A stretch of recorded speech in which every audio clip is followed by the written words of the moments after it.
This one and two more. And then that'll be season 3. Oh, I thought you were going to say this one's going to be short. It might be. We'll see. Okay, all right. But we're just getting started. Just turned on the mics. We're gonna see if we can make this one. Make sure it's under 2 hours. We've only been a couple minutes over for the past few weeks, but but this week for real. Or I guess we'll see. There is a lot to talk about. We're gonna wrap up in the 4th movement, talking a little bit about visions for TRILLOQUY looking forward as we get toward the end of season 3. But to get us started this week, Scott, we gotta rewind and go back to radio. Mm-hmm. There's been some local drama, or maybe The Current is a national service. You're going to have to tell me in this opening, you're going to have to teach me and everybody listening a lot about The Current. So first of all, what is The Current as a radio stream? That is 89.3 in the Twin Cities. It used to be KSJN, as I understand it. Okay. And then 99.5 was actually the Collegeville one, I believe. I'm not sure. Anyway, the format swapped, and that's how classical ended up on 99.5. And The Current is what you would call an adult album alternative station.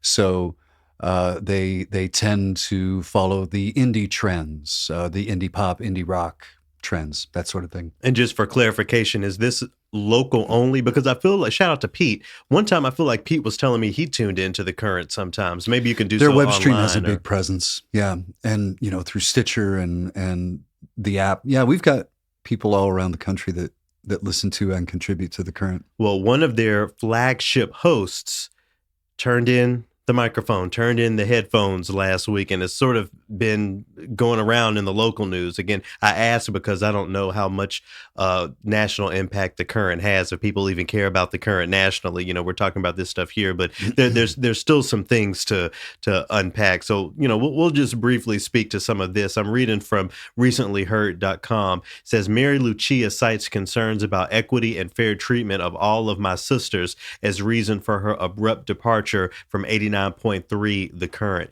There are a lot of radio stations, public radio stations, all across the country, of course, all around the world, and a lot of movement when it comes to certain hosts leaving or retiring or quitting or getting fired, whatever it is. Help the folks understand why this incident is significant.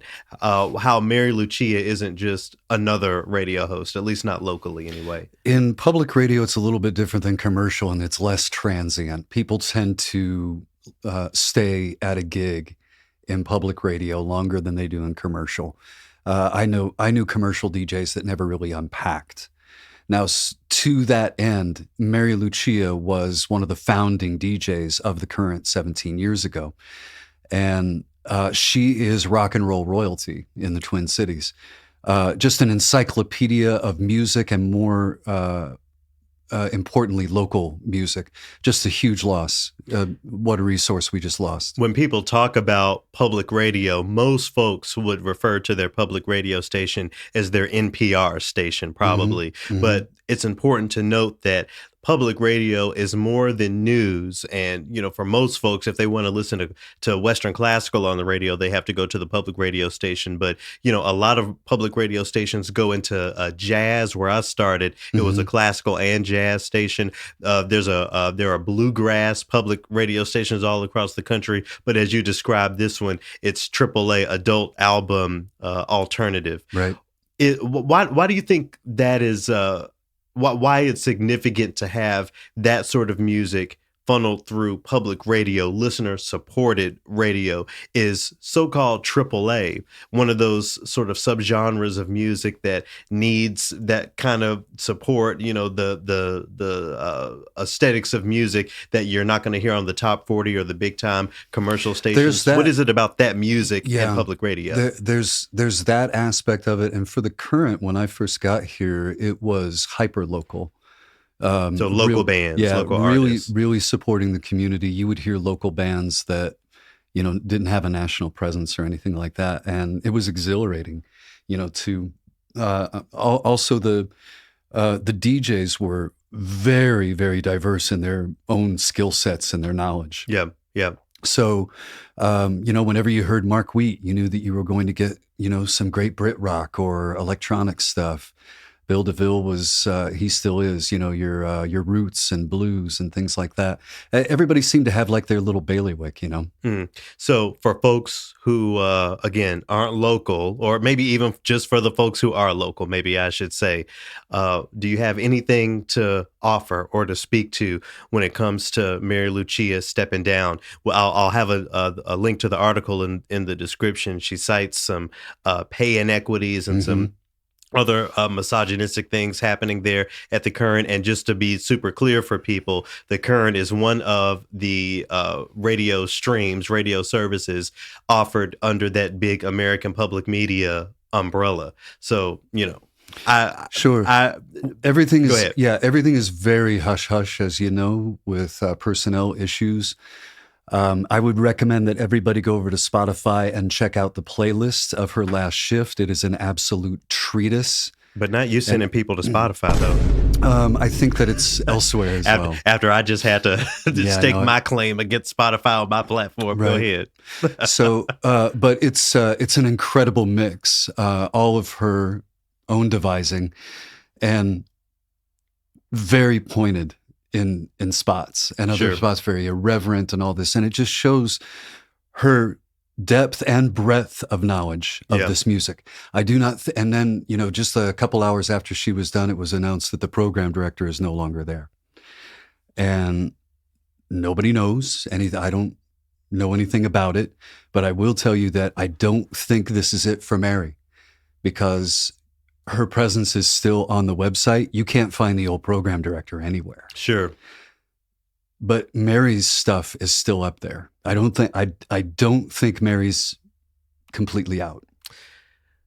Well, I don't want to get too much into this because, again, it's very local. There are folks who, have no stake in this. But let me offer this. So when I heard the news, I didn't know what to say or how to react or even if to care, because if someone is quitting, citing problematic things going on at American public media, well, I mean, what am I supposed to say? I was fired from the place for trying to do certain things. So of course, my opinion can't be completely neutral or anything like that. But I think there's something to be said about the arms of public radio that we don't always think about, those AAA stations and how that sort of thing, sort of comes to the top of the news sometimes, especially when folks are calling out these institutions and stepping back and doing all that sort of thing as Mary Lucia has. It gets us into this week's downbeat, thinking about radio as one of these mediums, not only for music, but for narratives and even for change. Certainly when we talk about the so-called classical arts.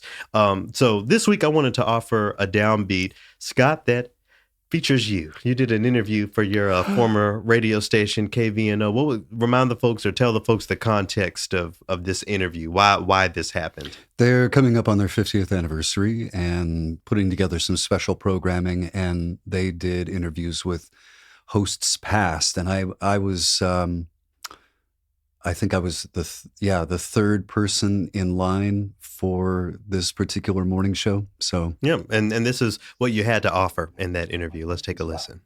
I really fell in love with the whole idea of public radio itself. The idea that what you do means so much to a listener that they would give you a couple bucks a month in order to pay for it. That sort of reciprocal relationship was very powerful. Scott eventually moved. So say more about doing something that means a lot to people. Are you talking about playing their favorite song on the radio, or is it something more? No, I'm talking deeper? about building relationships. Say more. I'm talking about finding ways to connect with someone over music like you might over a cup of coffee. At KVNO, there was the fact that I knew the town, and so I was able to get real personal and make those relationships. As a national host, it's a little more difficult. You got to be more generic. Sure. Be more, you can't be too local. In that little clip, you talked about not only meaning something to someone, but doing that so much so that they might want to give you a few dollars. I remember the first time I felt obliged to call in to the pledge drive and give to public radio. Do you remember the first time that you really felt like, you know what? Let me give them $15 a month and get a tote bag or whatever. You remember a Comic mug. Relief? Maybe. Tell me more. So it was sort of like Farm Aid, Live Aid. It was a concert that would benefit, the homeless or the Okay. farmers or something like that. Yeah, and Comic Relief was a charity and, sort of a telethon thing where, dozens of comics would come out and do a bit. You give a couple bucks and, it was like a telethon. And there was something about that pulled your heartstrings enough for you to pick up the phone. I was laughing through the tears or crying through the laughter. For me, it was during a membership drive. Shout out to Melanie Dodson down in Knoxville. I started public radio in the latter half of 2016, and like my first week was during a pledge drive. So I had to learn really quickly what was going on and what was the purpose of this. I remember driving into work one morning when my then colleague Melanie was already on the air and she was pitching, and she gave a break. I wish I could remember exactly what she was talking about, but what she said fits so well into the Márquez Danzón #2. Actually, let me play a little bit of that so folks know what I'm talking about.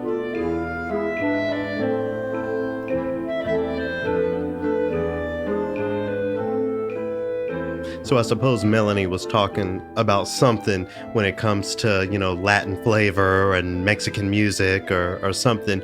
And just the way it was laid out and the way it was contextualized for me to think about music, even classical music and even classical music over the public radio as something that really could engage more than that Western European aesthetic of things. See, I was just starting my journey, but having that seed planted in my mind in an applicable way, in a way that everyone could touch and feel and listen to in this way.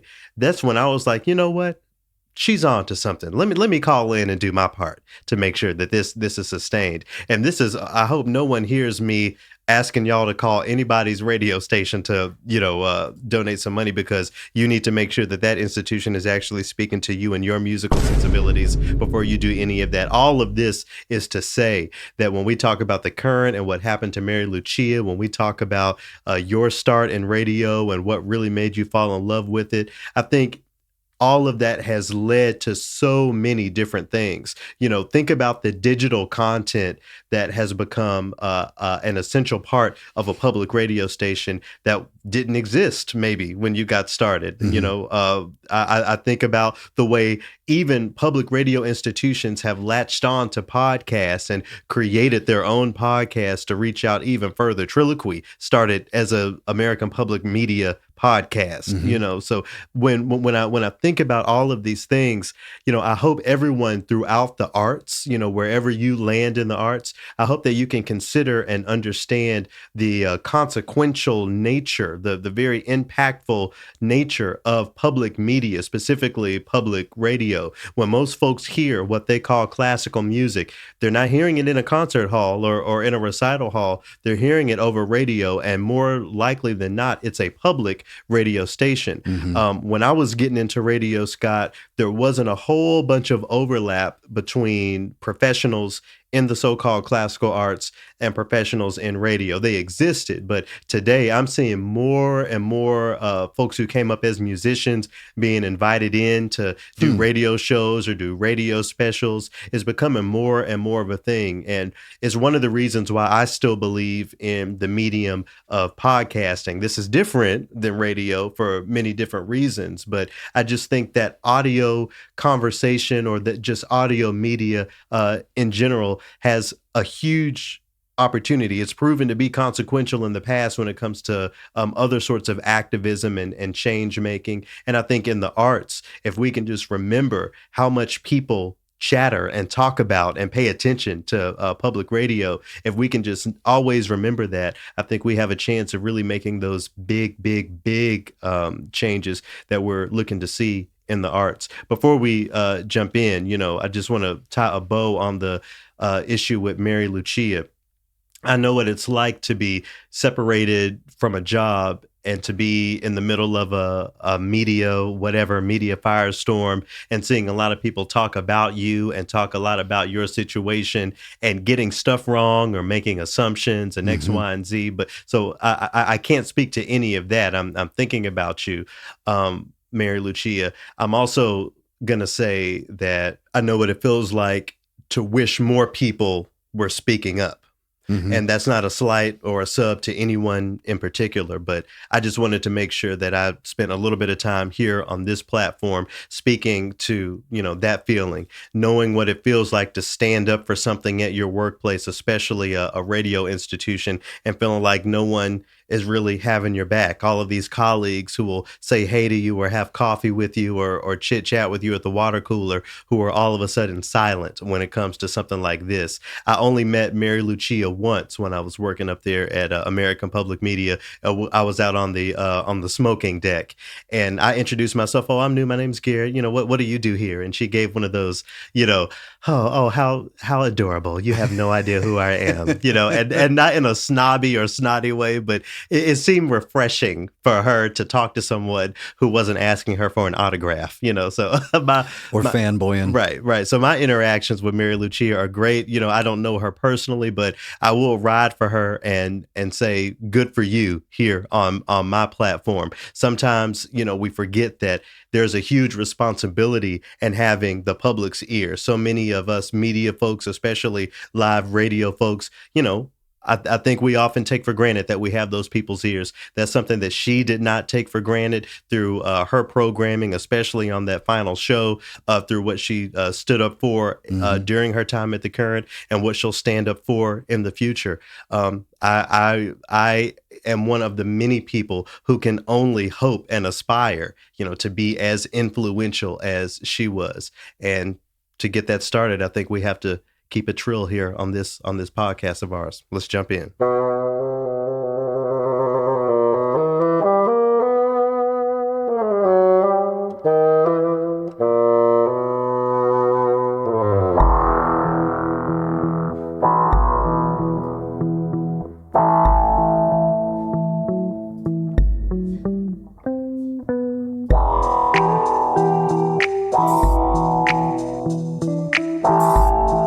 I'm Garrett McQueen. I'm Scott Blankenship. And this is TRILLOQUY, Opus 148. Thank you to all of the returning listeners for continuing to support this show, to support this project, and to believe in the mission that we have of decolonizing classical music. If this is your first time checking out TRILLOQUY, TRILLOQUY is a podcast and an initiative that was built to take that phrase classical music and apply it much more broadly. Classical music is much more than Beethoven and Mozart and Haydn, and the conversations that we can have surrounding it can be so much broader in addition to the music that we approximate to that phrase. So you can learn more about TRILLOQUY on our website, TRILLOQUY.org. You can also contribute there, and to check out past opuses, just visit TRILLOQUY.org. In addition to all of y'all's support for TRILLOQUY comes from Springboard for the Arts, a local arts institution here to St. Paul, Minnesota, making sure that artists have a means of creating a living and a life. More on them at springboardforthearts.org.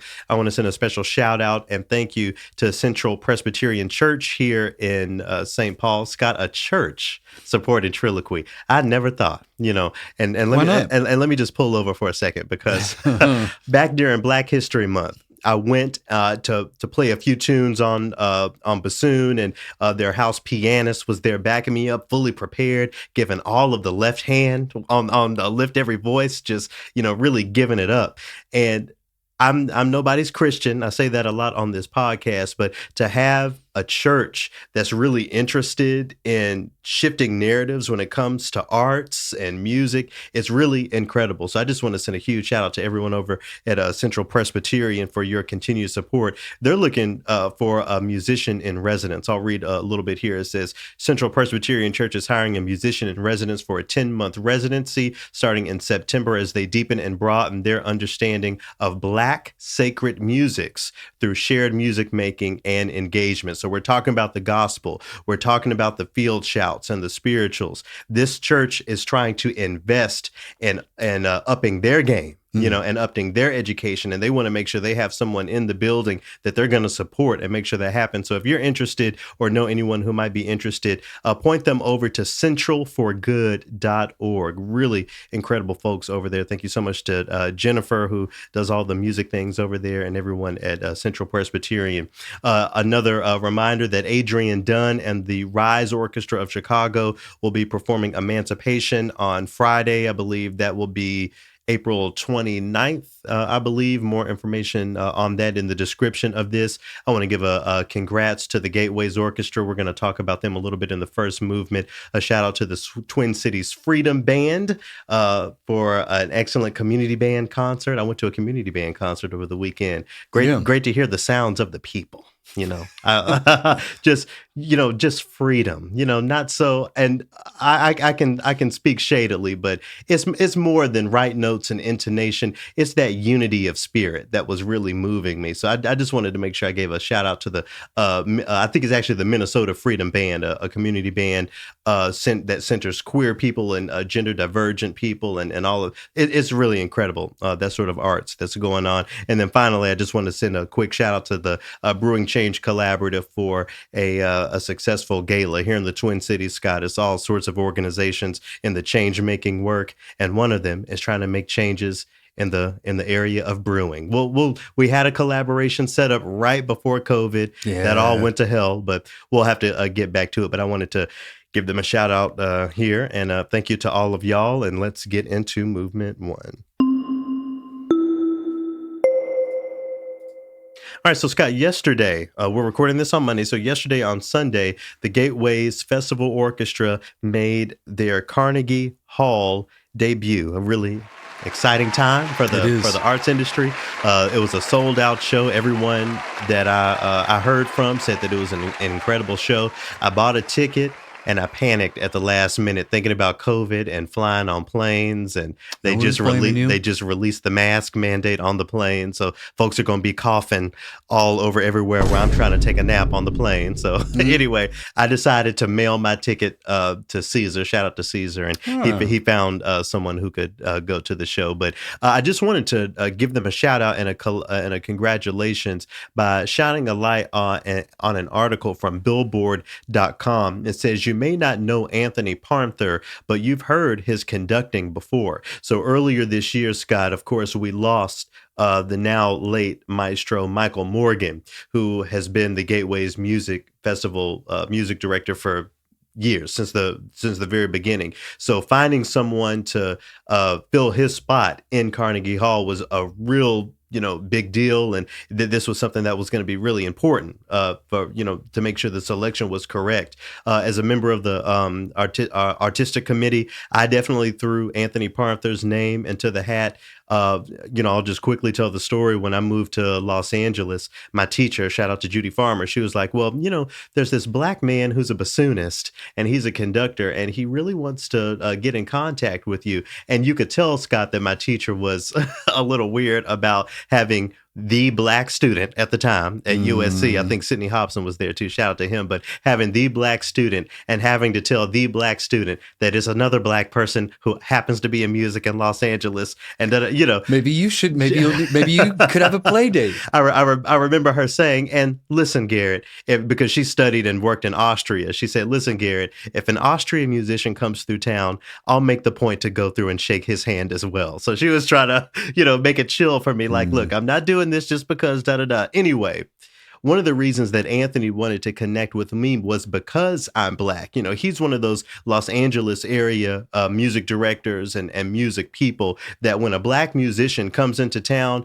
he tries to connect and give them opportunities. It's through Anthony that I got to play with the Southeast Symphony of Los Angeles, this historic black orchestra and have other gigs. So not only is he out here connecting the community in a way that makes him eligible and qualified for this historic performance at Carnegie Hall. He's someone who has chops on the movie music front as well. I'll read a little bit of this. It says, as a conductor of both film scores and traditional orchestras across the country, Anthony Parther has a fairly singular career. He's conducted the score recordings for some of the biggest films of the past couple years, including Tenet, Encanto, and Turning Red, as well as the Disney Plus streaming hits The Mandalorian and The Book of Boba Fett. You've never met Anthony. You know, I can sing his praises all day, but you are familiar with his conducting and the way that he runs an orchestra. Yeah. What do you think about that? The music connected to The Mandalorian and The Book of Boba Fett. I know that especially The Mandalorian was a show that you stand. How 100%. much? What role did the music play in your really becoming a fan of? It was that? It was a character in the show. Whenever you hear that theme, there was this feeling, The Mandalorian's theme. Whenever you hear that come in, you knew that everything was going to be okay, or someone was about to get their ass kicked. Sure, one of the two. Sure, but no. What I'm saying is that it's a rare thing to be able to create lore the way that he does with the music. Mm-hmm. That you can hear a backstory even though you don't know it yet. You know what I mean? Right. That's rare. One of the big critiques of those scores, especially The Mandalorian, was that we're in this John Williams thematic universe for all intents and purposes, and we have something that sounds very different. Was that a thing for you? Especially considering that you were there from the beginning. Mm-hmm. You went to the theaters to see Star Wars Episode 4. Mm-hmm. This score, these scores that Anthony conducts, are very much different than the brass fanfares of decades past. I don't think I had any expectations to be ruined. Yeah, but I was just really pleasantly surprised, and as a matter of fact, I waited to find out is somebody gonna come after him for the way he used those flutes. Maybe. Yeah, music by Ludwig Göransson, of course. Right. Yeah. So maybe we'll see, but it's definitely a vibe, Love it. And he's got, Ludwig Göransson has gotten the black people stamp of approval, I suppose, after Black Panther and all of his work with Childish Gambino. So if somebody want to come after him, keep us out of it. I wasn't as moved by the Book of Boba Fett as I was by The Mandalorian. And in my mind, until The Mandalorian got into the show, right? But I have to say that the theme is the best part about the Book of Boba Fett. Oh yeah, you like that theme? I do. Yeah. That sort of call and response sort of shout. Love it. Well, that sound was carved and nurtured and created in part by Anthony Parther. I want to read a little bit more from this article. In a quote here, Anthony says, a lot of what Gateways is doing, back to the Gateways Orchestra, he says, a lot of what Gateways is doing successfully is sort of making the classical music community more representative of the diverse pool of talent that we know exists in our country, but is not always showcased. He goes on to say, it's been a life-changing experience to be a part of that. We talk about black orchestras and all of that stuff all the time, Scott, but I just really think it's worth underscoring that moving forward, when we talk specifically about diversity, finding ways to diversify staff, diversify orchestras, the talent is there. If we can have a whole orchestra of black people, not BIPOC people, not people of color, not that of black people, if we can have a whole orchestra doing that, and that whole orchestra is up to the quality, and we'll, maybe I need to speak to that in the fourth movement, but for now, to the quality, the so-called quality of getting into Carnegie Hall, that's a big deal, which means there should be no orchestras out here with no black people talking about they don't know where the talent is and X, Y, and Z. It's really important to note, and I'm glad that Anthony was there to, again, be there in the stead of Michael Morgan and bring on this incredible event. I know WQXR out of New York, they streamed it live. Do you know anything about APM airing some of it? I'm sure the recordings will make it through eventually. I don't. Yep. Well, so again, shout out to everyone in the Gateways Festival Orchestra. Last week, and just to quickly, as we transition, just to shine a quick light on what I was talking about last week in the final movement. I was talking to more and more people after my statements last week on Trilloquy concerning, not everyone can be there on stage, and that doesn't mean that you're not an important part of what's going on out here in the world.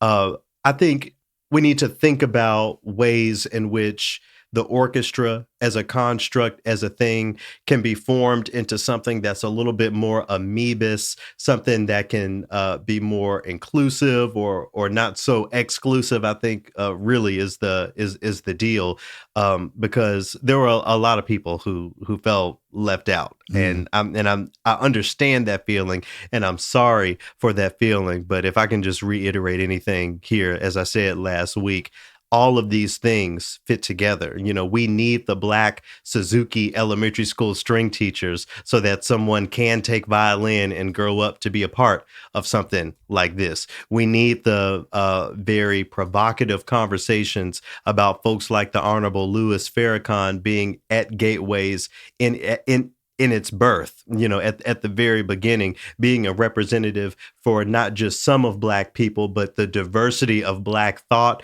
Black religious thought, Black cultural thought, and all of that, all of those folks coming together to realize this thing. So there's so many pieces that play into this. So I hope everyone will keep that in mind. I know Lee Kuntz, who runs the ship over there at Gateways, he's always got something to stress about, and, all sorts of stuff going on. So, well, you've been behind the podium. Now you know what the stress is like. Oh, yeah, for sure. For sure. So, shout out to all of the Gateways Festival musicians, past and present and future. And, to folks who may not find themselves with groups like the Gateways Festival Orchestra, your work is important too. We all need to come up together so that we can, eventually make this orchestral music scene one that looks very diverse, where it's not unheard of to see an all-Black orchestra, much less a diverse orchestra. If that can be a part of what Carnegie Hall presents, in a special occasion like this, I feel like we can figure out diverse orchestras for the experience every Thursday, Friday, Saturday night, and Sunday matinee. And then once we really get into that, we have to start to talk about, the different musics that come through. It's not only about a diverse orchestra or an all-Black orchestra playing Rachmaninoff. I've played Rachmaninoff with Gateways. Shout out to Stuart Goodyear, who was on the solo piano. It was a transformative experience. There's also more that can be done. The Gateways Festival Orchestra premiered a piece by John Batiste at Carnegie called I Can. I can't wait for the recordings of that to come through. I haven't heard it yet, at least not as of the recording of this. But anyway, all of that to say that we're getting somewhere. There are things happening. It's very exciting to see, and we all play a unique role in it. Shout out to Anthony Parther. Here's a bit of his conducting some of that Mandalorian score. You wanted to hear a bit of the Tusken Raiders, so let's see what they're talking about.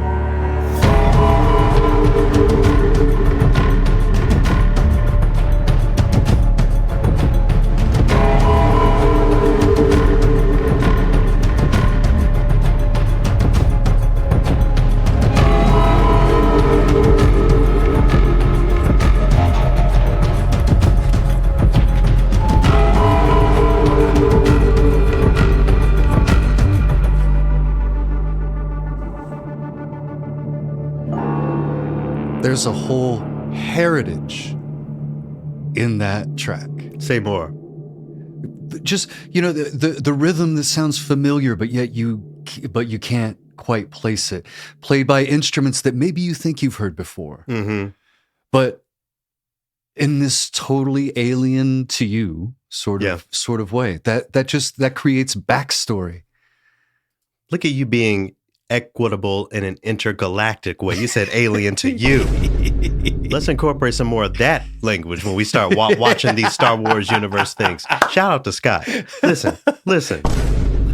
Into season 3, Scott is getting y'all together with his language. You see? Anyway, well, let's go from a galaxy far, far away up to Canada, a little north. Yeah, go. How about you? Lead us off here. We have something from cbc.ca. So while you're streaming on the platform that you've agreed to get some ads from, or maybe just watching regular old TV, you've probably seen this Infinity commercial. with Also Sprach Zarathustra being played in a kind of slipshod sort of way. Yep. Say more. Clearly the band playing it doesn't quite have the technical skill, and you soon realize that there is a soccer mom of some kind in this infinity rolling up the window to get away from the sound. Now, okay, you said that there is some sort of band attempting to play Also Sprach Zarathustra.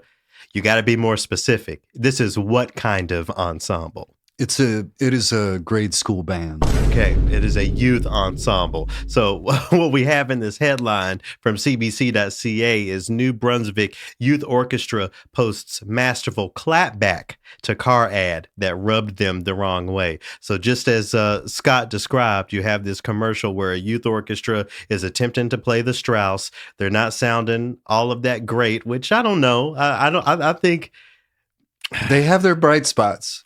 We have to, I don't want to go down, I don't want to chase the rabbit too far off the path, but going to this community band concert on Sunday is really making me critique certain language when it comes to quality and, up to snuff or all of these things. So you had youth playing, I guess in real life, it would be to the best of their ability. I guess the rub is they're painting this stereotype that young people can't sound beautiful on their instruments. You have this orchestra of youth, of a youth orchestra where they're not sounding so great. So, the woman rolls up the car window as to not hear that noise. Well, one youth orchestra director had a bone to pick with that.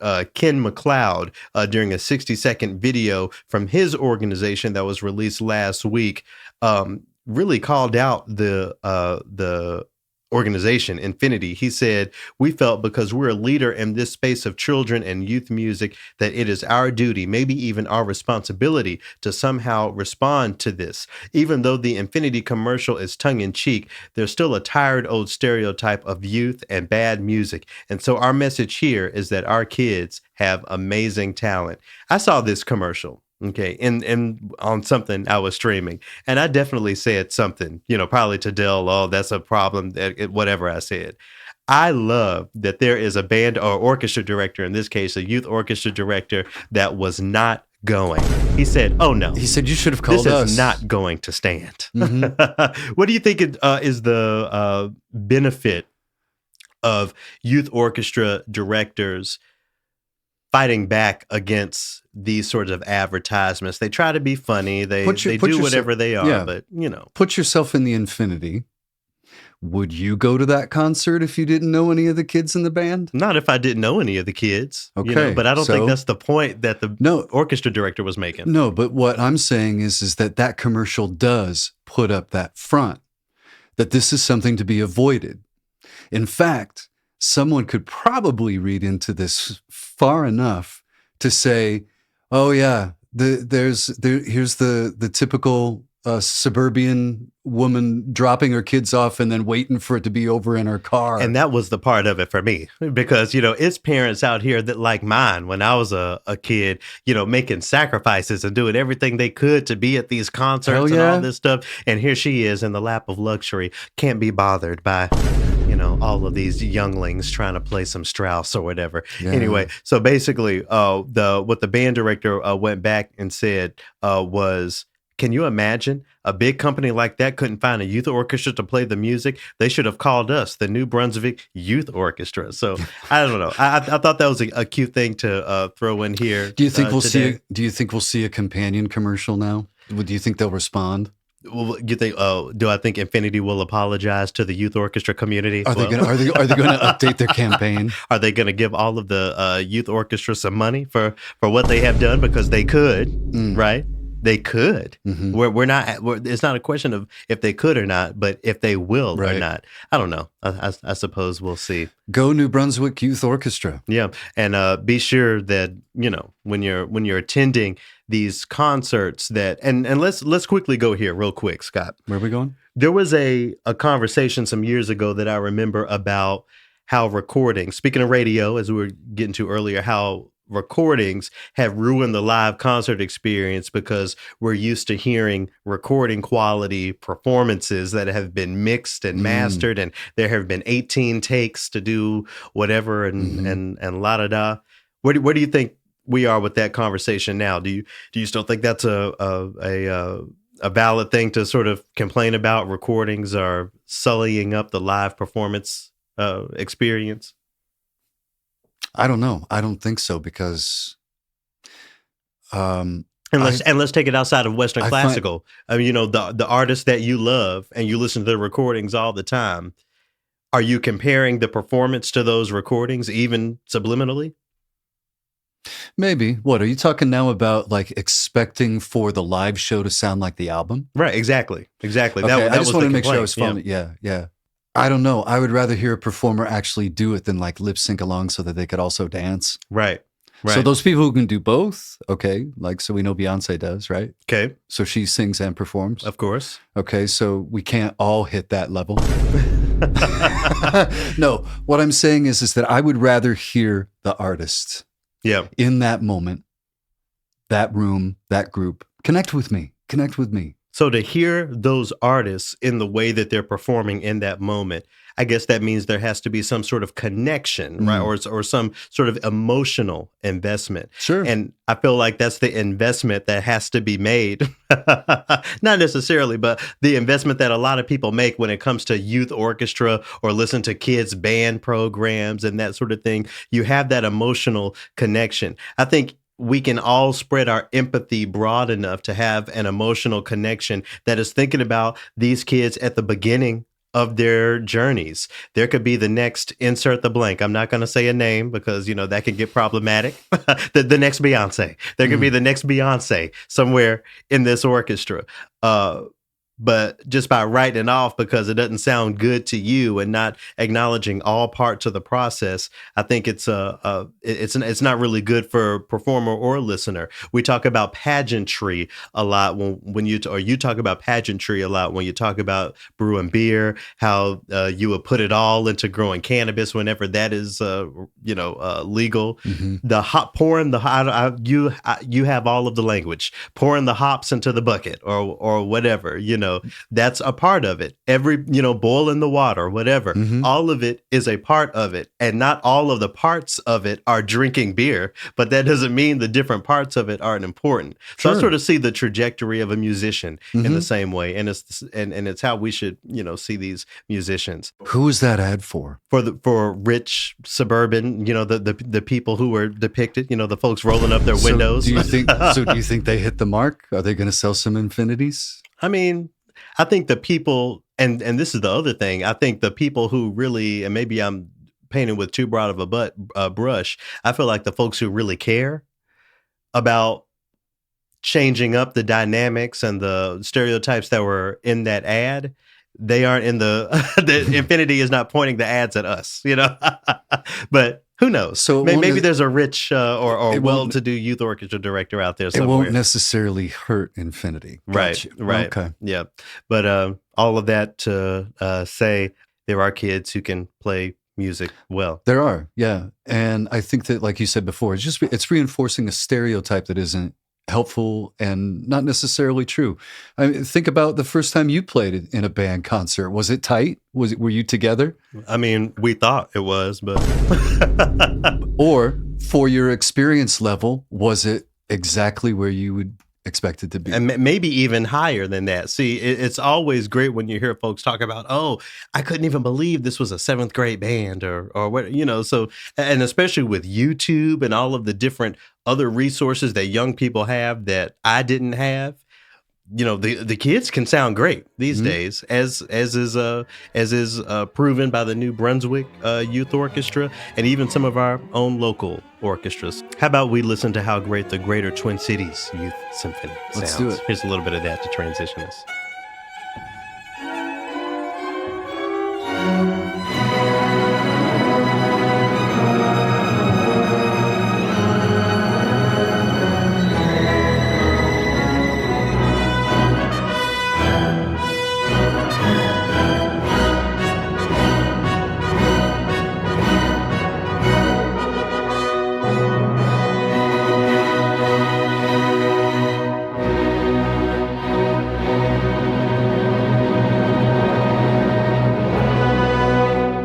Little Dvorak there, as performed by some of the local youths.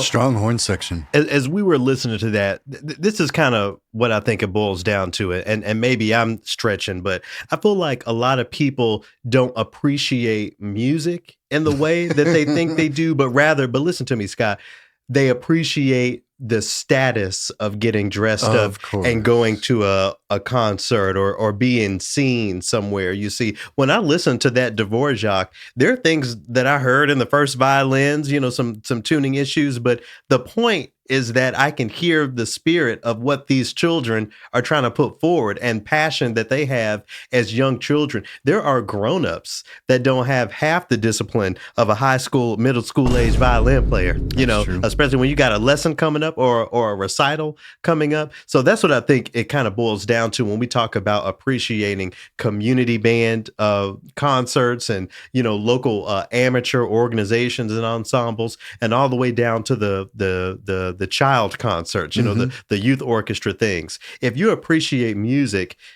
you should have an appreciation of all of its forms and the way that it evolves from the professional all the way down to those early seedling stages. I'm sure that if you had the time and space to really dig into brewing in the way that you want to, surely there would be an interest in seeing the sproutlings of a hop, that maybe you plant or grow that will one day become this, that will an event, and down the line, you're drinking the beer.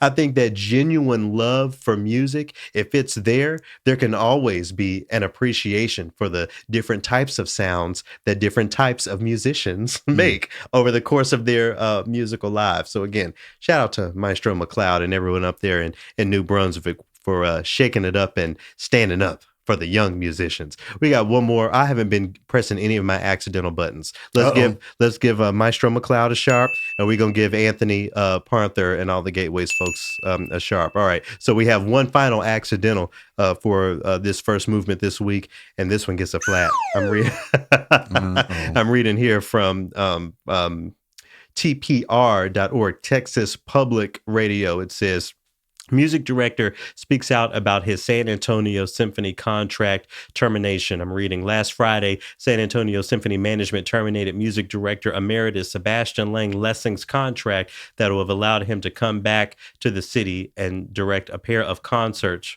for the symphony in May.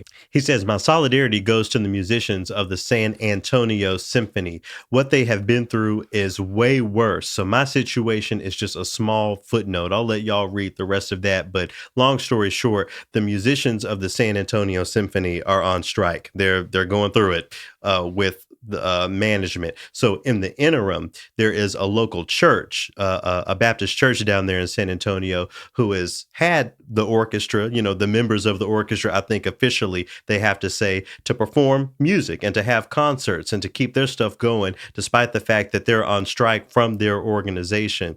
What happened was that the Maestro Lang Lessing, spoke to the concert that was happening, and that was outside of his contract, so they let him go. There's a lot to talk about and unpack, especially when we talk about the collective bargaining aspect of this, because in my experience playing in orchestras, and maybe you can speak to this, all of the orchestras that I play with professionally, I was a part of the union in some, like in Michigan, when I was in Detroit, I had to be a part of the union. I joined the union down in Knoxville, and there is always a space where it turns into musicians versus management. And a strike or a lockout is what you always avoid. But unfortunately, this sort of thing is by no means unprecedented in the orchestral field. So doing that outside of his contract is a fireable offense. As far as that contract was concerned.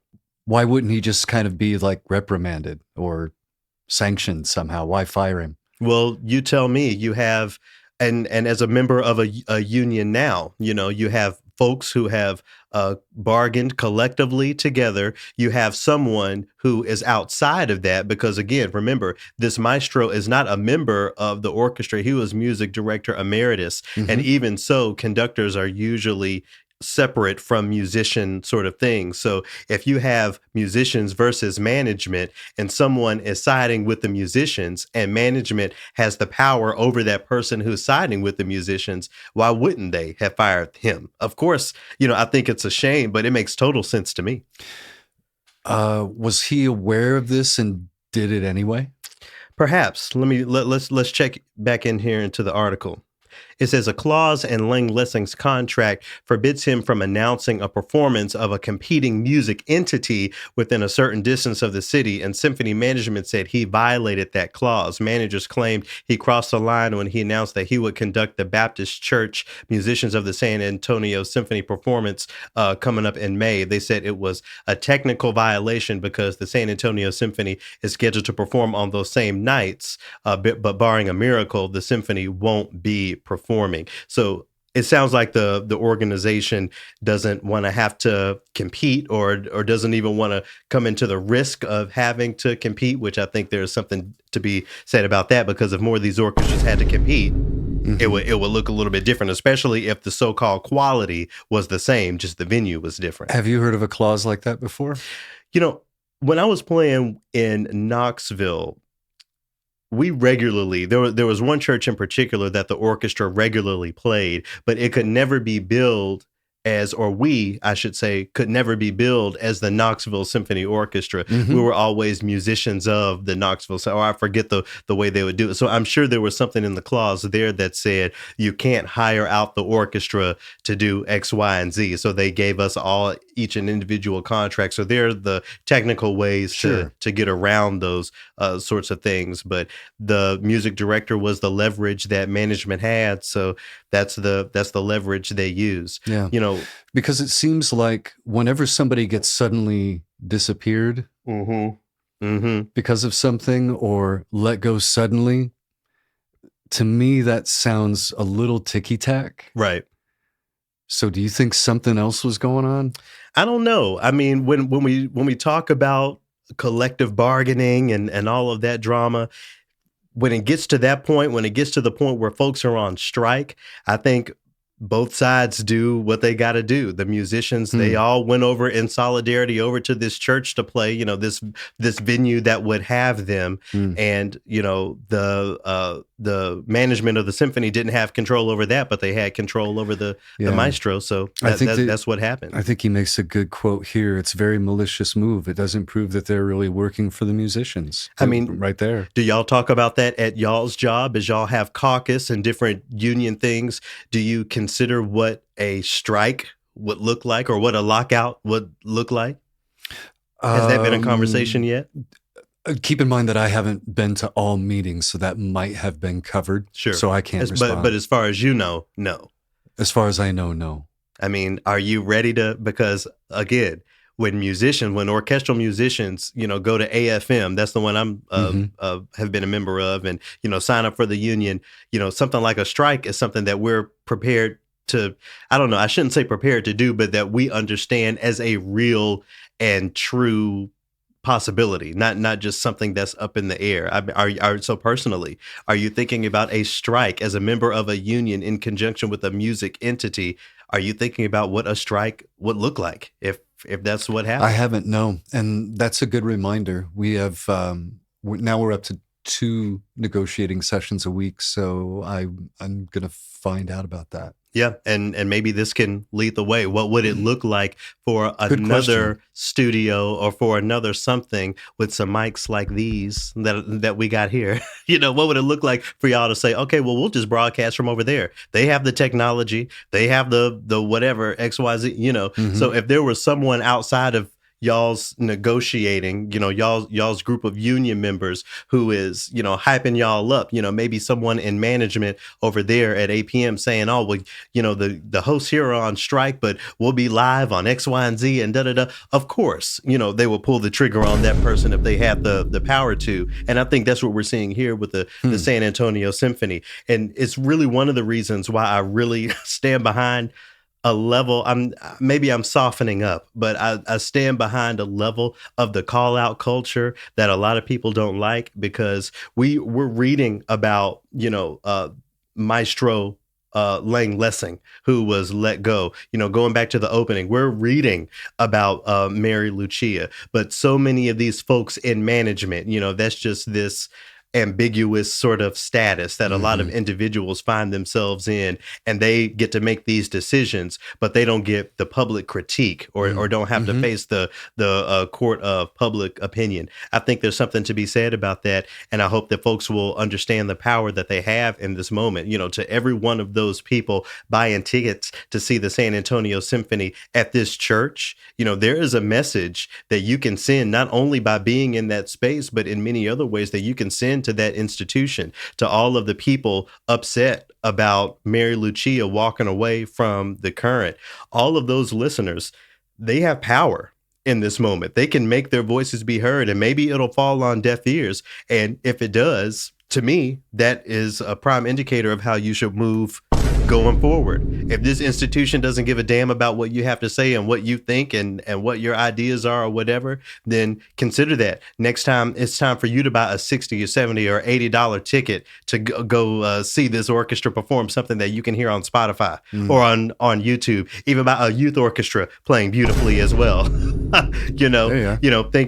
Transition, applying that conversation to radio. Think about that next time you hear a pledge drive or somebody asking for some money.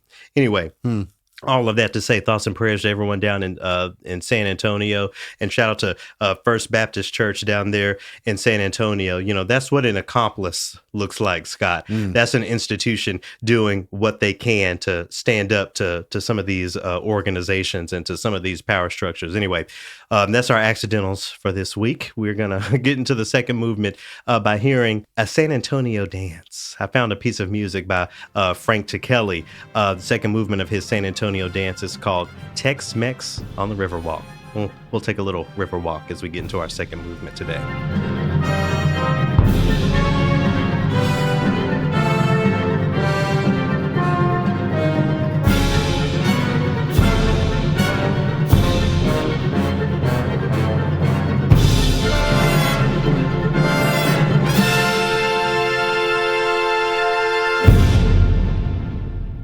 I really do hope that y'all will talk about that and think about that whole issue of going on strike or, God forbid, being locked out, going through a lockout. I don't know. I haven't heard of that in public radio. I also had never heard of unionization in public radio. So anyway, I'm just saying that is a conversation that we have on the orchestral side of things where we're talking about union and collective bargaining. We fully understand that a strike is in the purview of possibility. So I hope that y'all will engage that as y'all explore collective bargaining. I wonder if you've noticed all of the other sorts of institutions. I've seen there are Starbucks that are unionizing, and Amazon warehouse has unionized. Yeah. So these are that just being a part of a union and forming that union is the first part of what you have to do. There's the sustaining of these, it's not called bylaws, but maybe a contract or whatever it is, there's the upholding of that. And then there's understanding what happens when those things aren't upheld. And, I hope that we can all take a look at what's going on in San Antonio, especially those of us in arts institutions, and consider what it could look like if we had to do that. And beyond that, consider what institutions would have your back, are going to be an accomplice to you, to support you. The First Baptist Church down there is that for those musicians. I wonder who that could be for you, Scott. A question for another day. But we're here in the second movement where we're going to talk a little bit about some music that we've been spending our time with this week. You've done a really good job this month, Scott, of affirming and highlighting International Guitar Month. Before you offer your piece of music that I'm sure is guitar themed or guitar adjacent, there's someone who maybe has an old dusty guitar in the corner, or maybe someone who's always wanted to play guitar and there's one in the pawn shop for $50 and they're thinking about it. What are some words that you could offer to the aspiring guitarist? Well, you're listening to a 52-year-old guy that got a late start. And exactly. There are a lot of people getting a late start. Right. And it has taken me it's been a long road to get to the technique that I have now, which is intermediate. I'll give myself that credit. You do pretty well. I do all right. But I'm glad that I'm here, and I'm glad that I have gotten to that point where I can, just sort of pick up on a song and play along. Sure. So no matter how long it takes you to get there, you might get a guitar and spend 6 months every hour of the day doing nothing but that, and all of a sudden you're, recording albums. Mm-hmm. More power to you.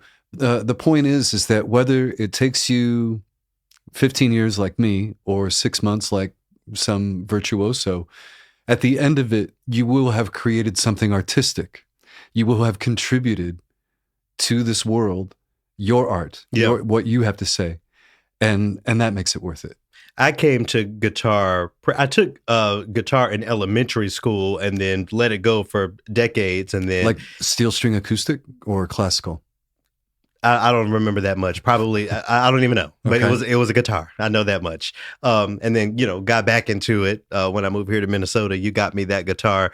But I had played ukulele for a long time. And there was just one summer, I believe it was back in 2015, where I didn't have a lot going on. The orchestra the Knoxville Symphony was out for the season. I didn't have a part-time job or nothing. So all I had to do was to sit on the balcony in my apartment and overlook the Rocky Mountains, the Smoky Mountains, and learn how to play a ukulele that someone had bought me years before. So I just started with some chords. And then as I got good at some basic chords, I started to sing, different songs or whatever using the ukulele. And that's how I got some practice in and was able to start to feel comfortable.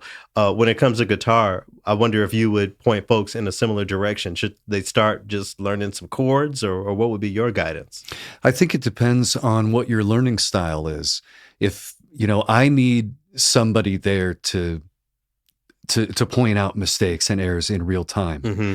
Other people would be, and I can do it from YouTube, but there isn't that person there going, okay, no, wait, you need to, and then they'll correct you somehow. Sure. So I like that in-person thing. Some people can learn from a book, learn from videos, YouTube, whatever, find whatever works for you and go that route. Maybe you just want to sit there and do it on your own with nothing. Yeah. Rock on. Not everyone has, once upon a time, I know we're spending a lot of time talking about this, but once upon a time, a piano was just a piece of furniture that a lot of people had. And most folks who had that piece of furniture, there was someone in the house who could just play a little ditty if people wanted to grab a drink and sing a song or whatever. Mm-hmm. I imagine that there are a lot of people, so not everyone can have a piano in their home these days, but a guitar doesn't take up that much space. And I'm sure that there are a lot of people who could really appreciate being able to grab a guitar and to play the chords to Happy Birthday or whatever, Sure. what was going on. So if I can offer my own words of encouragement, I think guitar is one of those instruments that can be a really great entry point, especially for someone who is out of school. I only hesitate. I don't mean to say older as an older, but if you have no proximity to a music teacher or a school of music or anything, right. I see guitar as one of those instruments that, with some reading, with some YouTube watching and some patience, you can learn to pick up. Not quite like the bassoon or oboe or any of these other things, but yeah.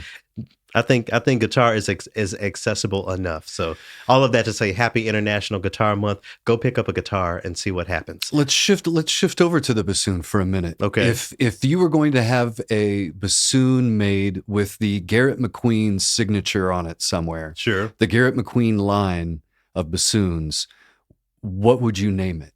What would I name the line? Or like the brand? Yeah, okay. So is this a Fox bassoon? It is. That's a Fox. Yeah. So what if they were going to put out the Garrett McQueen line? What would you call it? Maybe something like, I don't know. I was gonna say Dark Wood, but that's the name of a piece of music by Jennifer Higdon. Okay, a bassoon feature piece. But I don't know. Why do you ask about the name of a? Because the man that I'm bringing in recently had a Fender guitar line named for him. Oh, really? Yeah, because when Nile Gregory Rogers Jr. got his first guitar, it was not white, but he had a thing for Jimi Hendrix and his music, so he took it home and spray painted it white. Hendrix had a white guitar. Right. So Nile gets a guitar that wasn't, paints it white, and every single song that he wrote on that guitar was a hit. and they called that guitar the Hitmaker. So Fender has now released the Nile Rodgers guitar, the Hitmaker. Now you will, come over here week after week and talk about every song that he wrote was a hit. Okay, but do I know it? But do the people know it? What's some of the music? Do you know this person? We Are Family by Sister Sledge? Oh yeah, I know that tune. He co-wrote and plays guitar on it. Okay. Do you know Modern Love by David Bowie? Modern Love, maybe not by title. Oh, I'm sorry, not Modern Love. Let's Dance by David Bowie. Oh, sure. He played guitar on that. Most recently that I can think of, Daft Punk, Get Lucky. So still at it. And so what he's good at is finding the hook. You bring him in, and in 5-10 minutes, he's figured out what the hook of the song is going to be, and boom, you're off to the races. But the one that did it for me was from 1977, Nile Rodgers and CHIC, Le Freak. Freak out. Le freak, c'est chic. Freak out. Freak out. Le freak, c'est chic. Freak out. Have you heard about the new dance craze? Listen to us. Okay, so let me just quickly say, even the violins in this music video are white. So that's painted white. So that's taking a cue from there. But of course, many of us know this music, but we don't always focus in on exactly what that guitar is doing. Is there a certain type of style or technique that you can speak to, that we're hearing here? There's a shuffle. You hear him? How he's kind of chucking it. All that pressure got you down. A lot of the music in that era relies on keeping the right hand going constantly. Yeah. And so your left hand is doing, most of the chord work, and so that's an example of it. If it's got a name, I'm not sure of it, but he was the guy to come in and find out what is in a song. Well, all of this Black history just all throughout music that we don't always think about.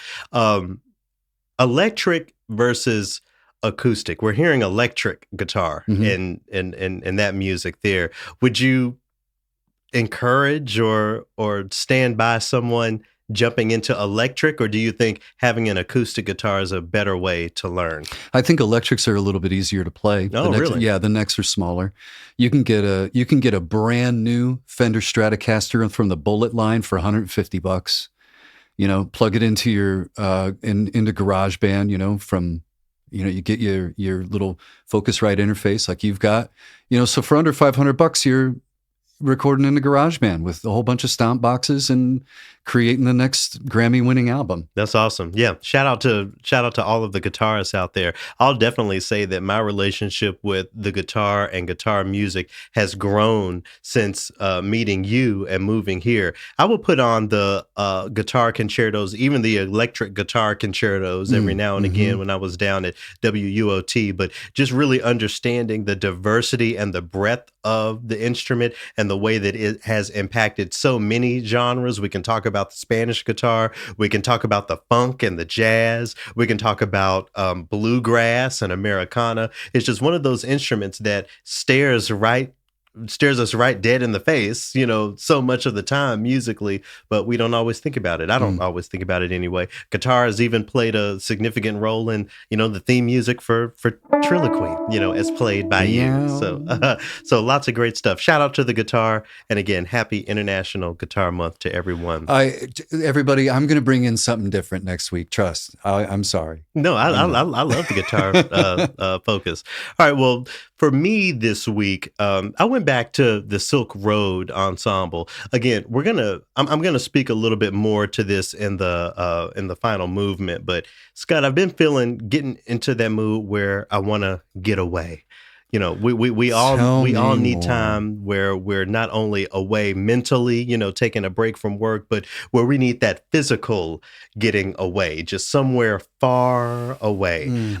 So I've been watching different documentaries, and you'll get on YouTube. I like to get on YouTube and watch some videos about a place I've never been, as a way of at least feeling like I'm learning about a different place. Well, in watching all of these videos, specifically videos that take place over in East and Southeast Asia, I've been hearing a lot of those cello solos. And if it has something to do with Asia and there's a cello solo, you can usually count on Yo-Yo Ma being in the credits somewhere. So I went back and went to some of my favorite Silk Road recordings featuring Yo-Yo Ma, and I've been spending some time this week with a tune called Distant Green Valley. I probably shared it on TRILLOQUY before, but thinking again about that wanting to get away, the idea of distance has really been on my mind, and this piece of music has helped me lean into that a little bit.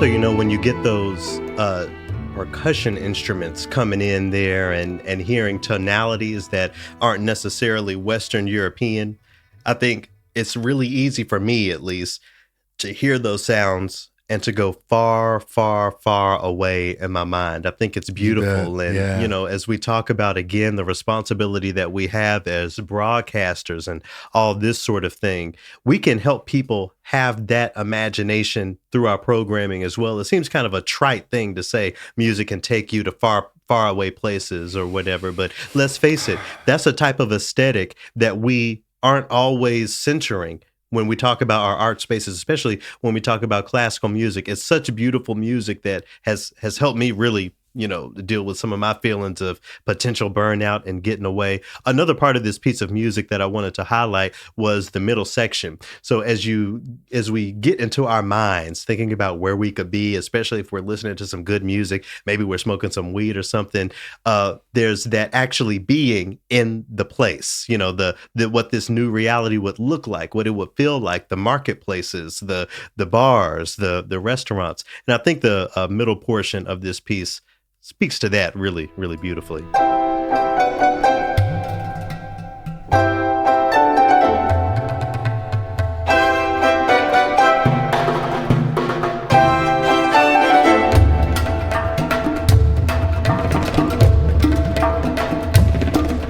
So in this music, I hear the market, and people are hustling and bustling, and I don't know the language, so I'm all lost and I don't know what to do. But just thinking about all the different things, and I don't know, just hearing these sounds and this performance by the Silk Road Ensemble has curbed some of that anxiety that I feel about being trapped and, it's still cold here in Minnesota in April. I wish I were somewhere else. If I can't do it physically, at least I can do it mentally and emotionally. You know what I like to do? Music has helped me do that. I'll go over to a convenience store and get some junk food and something to drink and get out on the interstate. If I can get out on the interstate with a playlist going and get in between some semis, I can kind of trick myself into thinking I'm going somewhere. Oh, really? Yeah. So and hey, but with the gas prices the way they are now, that's going to be an expensive proposition. Yeah. You can't do that. Yeah, it is. So maybe it's the music we need, because that's the only way we get in somewhere. Right. But shout out to Yo-Yo Ma and the Silk Road Ensemble. Definitely go check out that tune, Distant Green Valley. Here's a little bit of the end of that.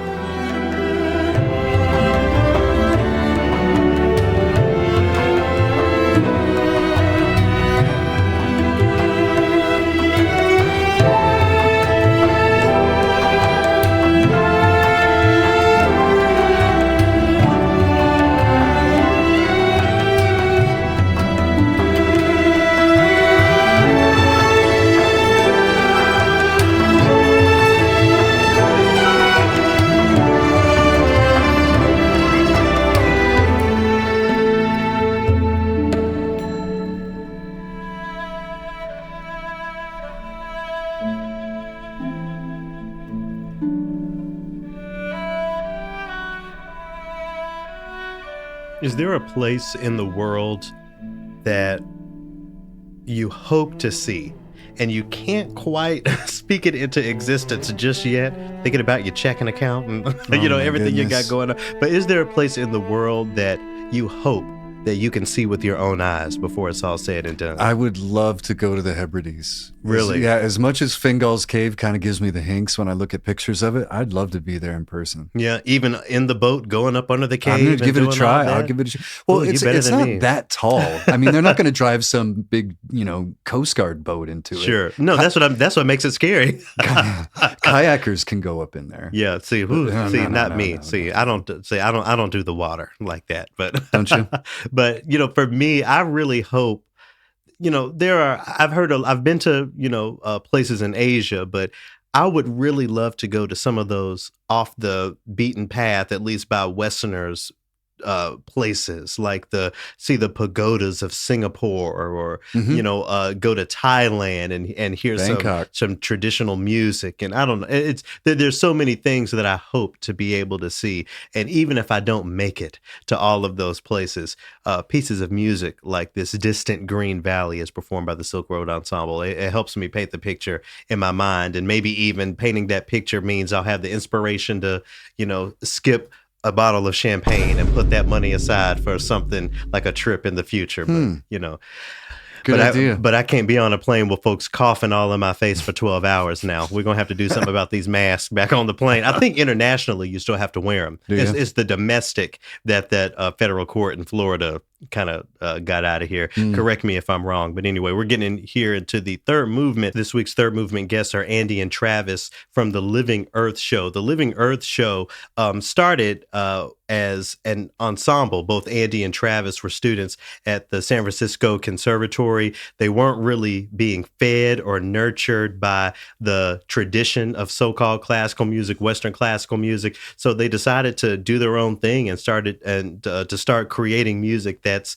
far outside of that norm, outside of that Western European conditioning. As they've grown, they've become a nonprofit that supports and promotes other artists who are really trying to push the needle and do that work. They have a specific focus on foregrounding BIPOC artists and LGBTQ artists, not only through identity, but in looking at some of the ways that history has painted a brush over some of the Black artists and queer artists who have been at the forefront of things like rock music and metal music. You've even talked about metal artists or rock artists from like the DC area. I'm forgetting the name of the bands right now, but there's a Bad Brains. Sure, yeah. Right. So there's a history there. So in addition to sort of spreading their ideas and inspiring different thoughts about the concert hall experience and what this so-called classical music is or what it should sound like, they go into some of those conversations as well, as far as the folks that they platform and the music they help make possible. And talking about some of those things, the history of Black and queer and divergent thought within things like metal and rock, they brought up Korn. I forget exactly how that came up, but my connection to Korn was a cover of one of their songs called Thoughtless, as performed years ago by Evanescence. I went through an emo phase like many of us did. Sure. And for me, Evanescence was there. So with all of that in mind, we're going to transition into my conversation with Andy and Travis from the Living Earth Show with a little bit of that performance. It just takes me back to memory lane. I'm sure there are a lot of Black folks and some queer folks who are affirmed by that. So we're going to listen to it to get into my conversation. Shout out to Andy and Travis from the Living Earth Show. Hope y'all enjoy what we talk about here today. Here's a little bit of Evanescence and music of Korn, Thoughtless.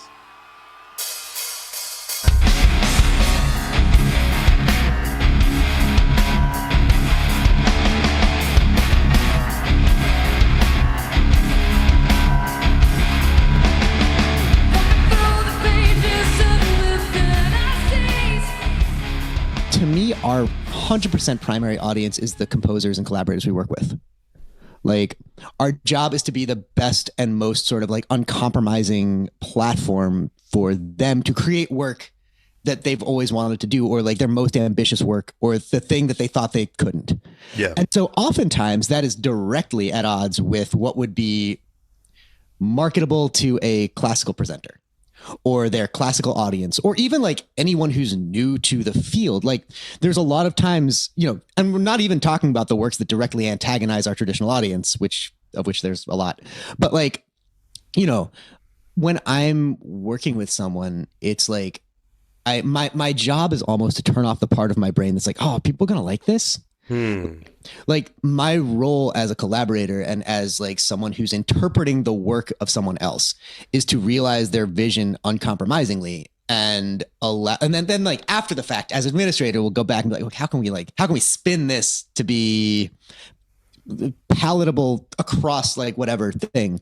But it's almost like they're two separate identities that have to be divorced from each other in order to have work that really does feel like it's pushing things forward existing in the world. Because every time one starts to cater to what other people think, it feels like it holds stuff back. Right. Well, because music is so steeped in your tradition and what you expect. It's like your expectations and what you're comfortable with. And so like, and that's great. That's what makes it so powerful. It's what makes it connect so viscerally.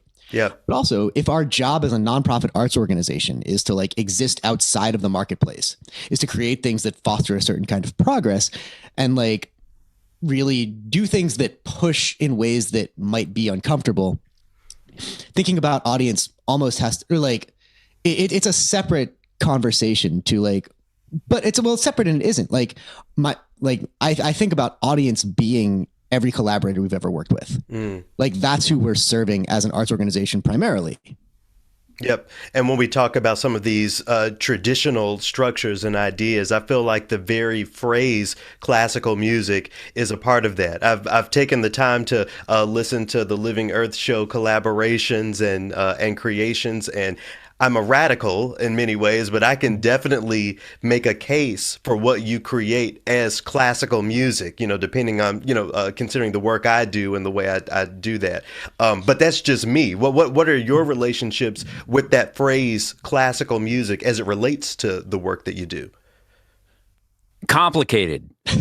It's changed a lot over time, where at first, it was like us just kind of like going along and being complicit with, okay, well, we're doing this in the classical tradition. And then it became this kind of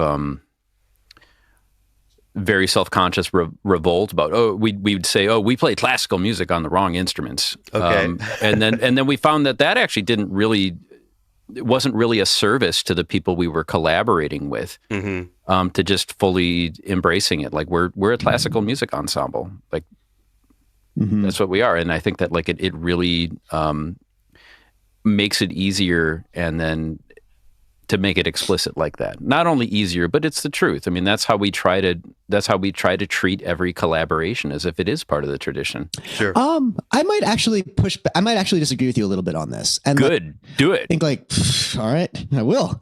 I think like, over time, like experimental music has been a thing that's sat a little better than classical music, in terms of what we do and how we approach it. Because there's so much of what we do as an organization that really is not classical music by any, like Commando, not classical music by any definition. And a lot of projects too, that like fit a lot more as, if like improvised music or noise music are genres of music independent of classical music. Yeah. Those works would fit better there. It would round up to noise more than they would round up to classical music. And so like, even talking about it like that suggests a certain kind of institutional primacy that's really important for us to recognize, or like us as an ensemble to like recognize, reckon with, and like, it's useful when giving artists a platform and like a certain kind of cultural legitimacy, but also has the effect of muting what someone might do or like might refracting their work or like all sorts of things. And so like, it's a very, very important thing that's like a part of our artistic lives.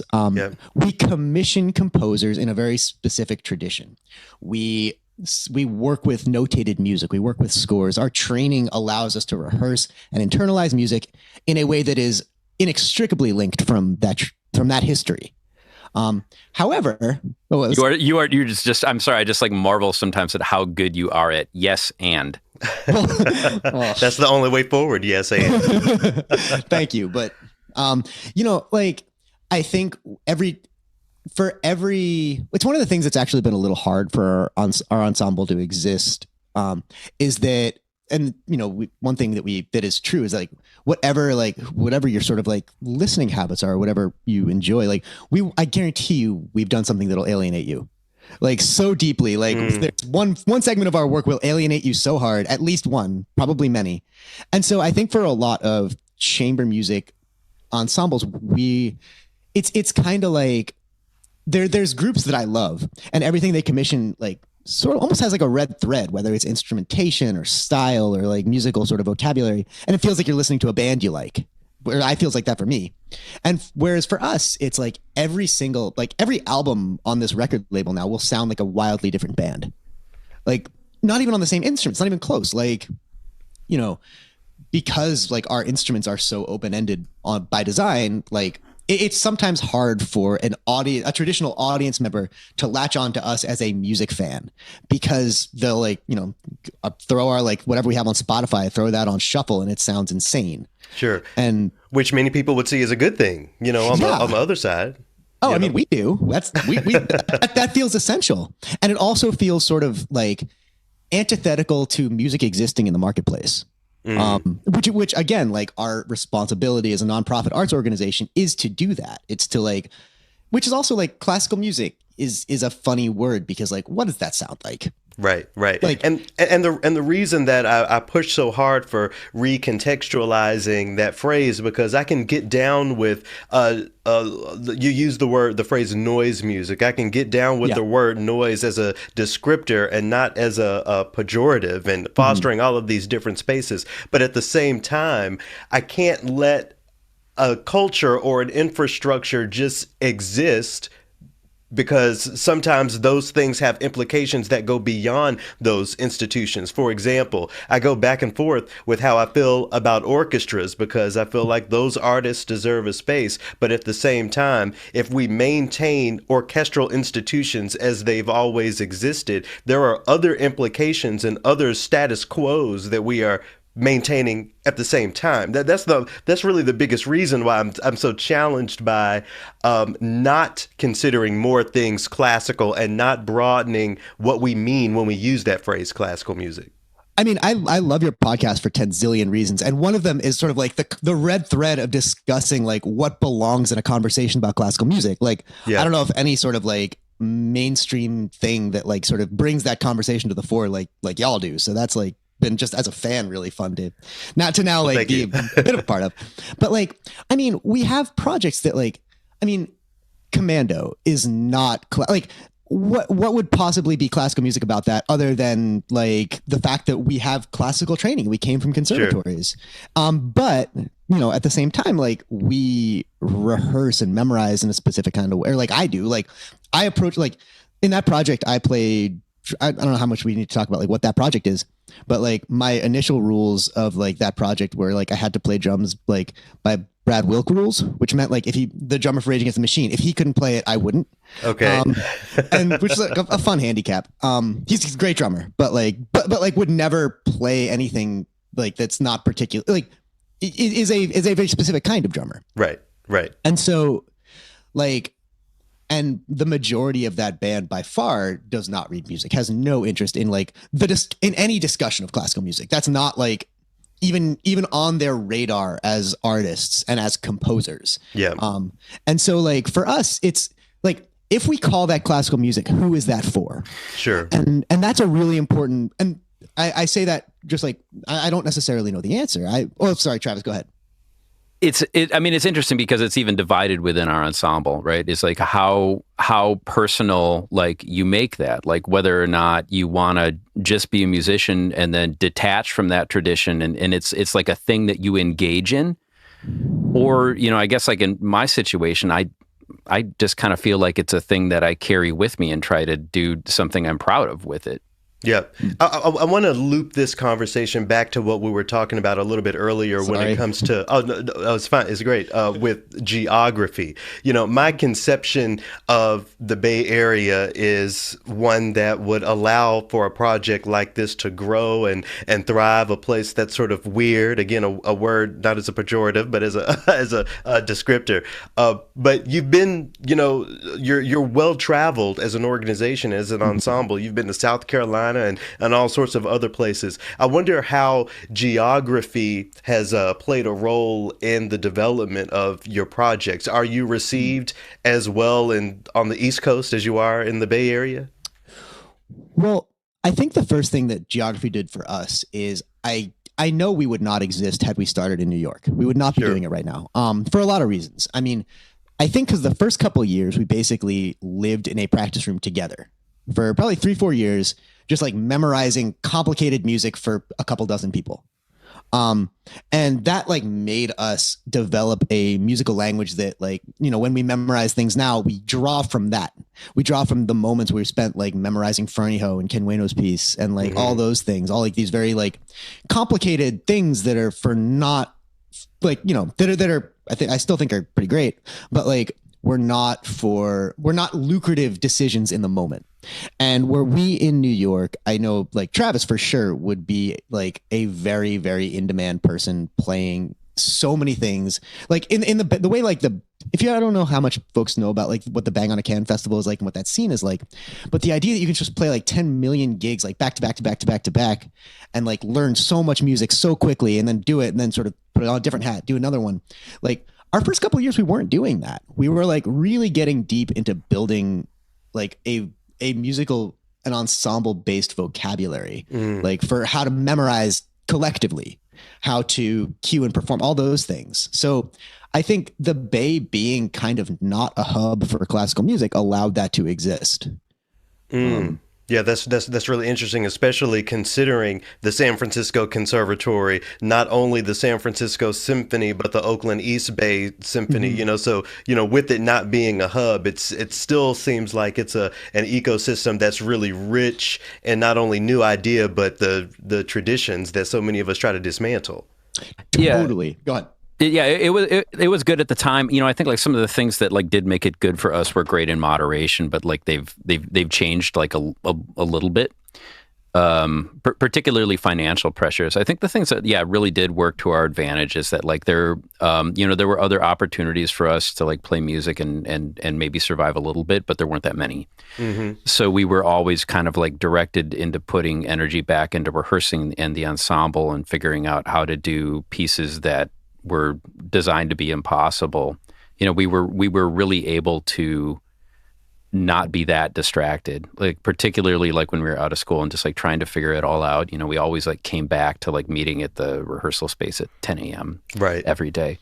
And then also I think that like how expensive the city was even at the time, like also really Much helped less us now. too, because it really kept us on it, where it's just like, okay, like how do we, you start out and you start playing and then you want to present and then you feel so insignificant, which, like to do another like kind of meta full circle, which is where I think a lot of the, some of the decisions that we made that would be considered macho like came from, where it's just like you feel so small, you feel so insignificant, like you don't know how you're going to get attention and try to elevate the thing that you're doing and the people that you're playing with. So you're just like, okay, well, that's where you try to inflate it, a little bit, which is what I think we really like tried to do until we found like a better way of doing it. But I think it was just like a lot of that pressure, like having a little bit of financial pressure that like translated to like, how do we get in front of people and how do we matter, that kept our attention on the project, like in those early years. So, go ahead.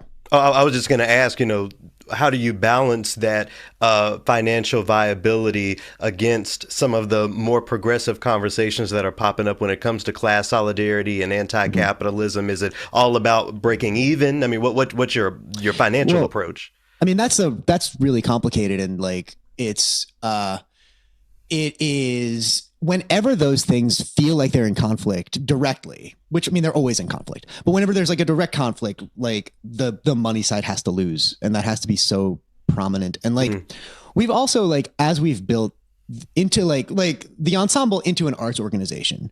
Like those things are like, as we build a board of directors, like the importance of having like, you know, a board of directors that represents our audience and the people we want to serve, and what feels like the folks we want leading the arts organization of our dreams. Like that's very rarely going to be folks whose lives are steeped in capitalism as we know. And folks who are like, you know, so that is a conversation that is like, but also, you know, one has to like, unfortunately, one doesn't really have a choice of like the financial system under which they live. Right. And so for us, there's like, I think it involves very constant reflection and very intentional, like, conversations about like what each decision means, like who it's for, how it's made, and kind of like allowing voices into that conversation we trust to guide those decisions. Yeah. And it's a great thing. You know, it's just that like, that's where, you know, the soul and the conscience of the ensemble comes from, is just like having everything being so complicated, and then dealing with, you know, gross problems that like involve money in the split of it, and then having to rely upon constant consensus and compromise that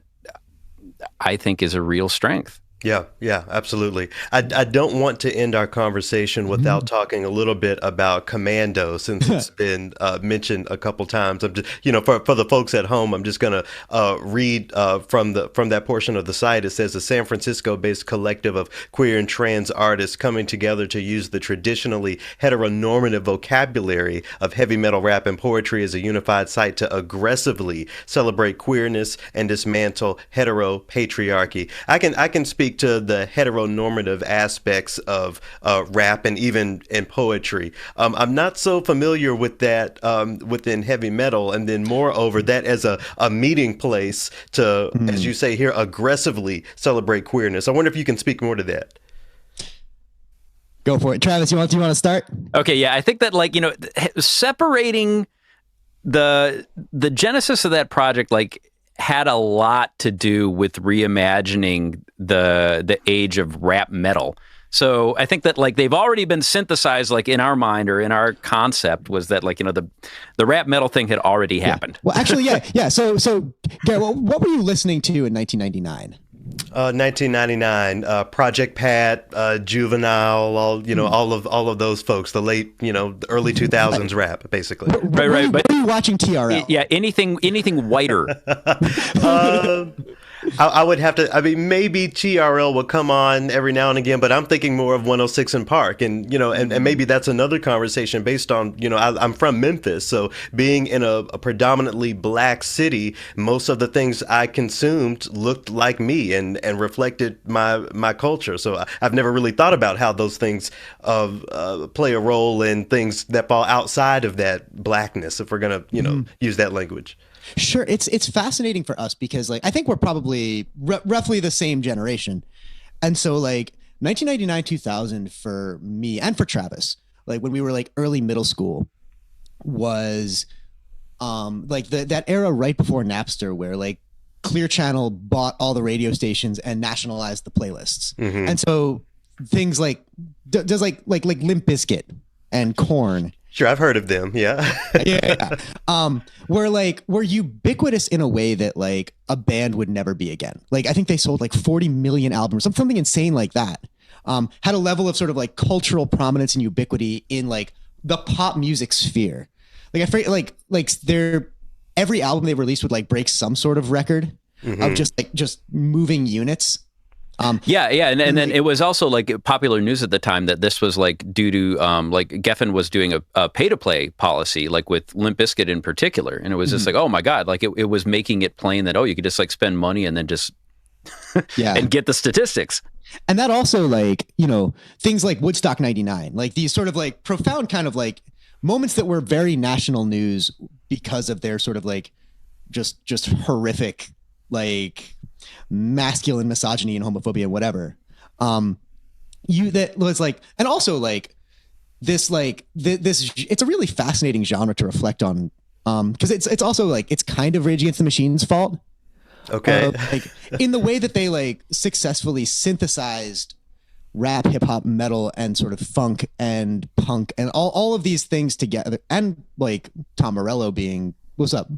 Sure. It's kind of Faith No More's fault too. The two of them, yes. But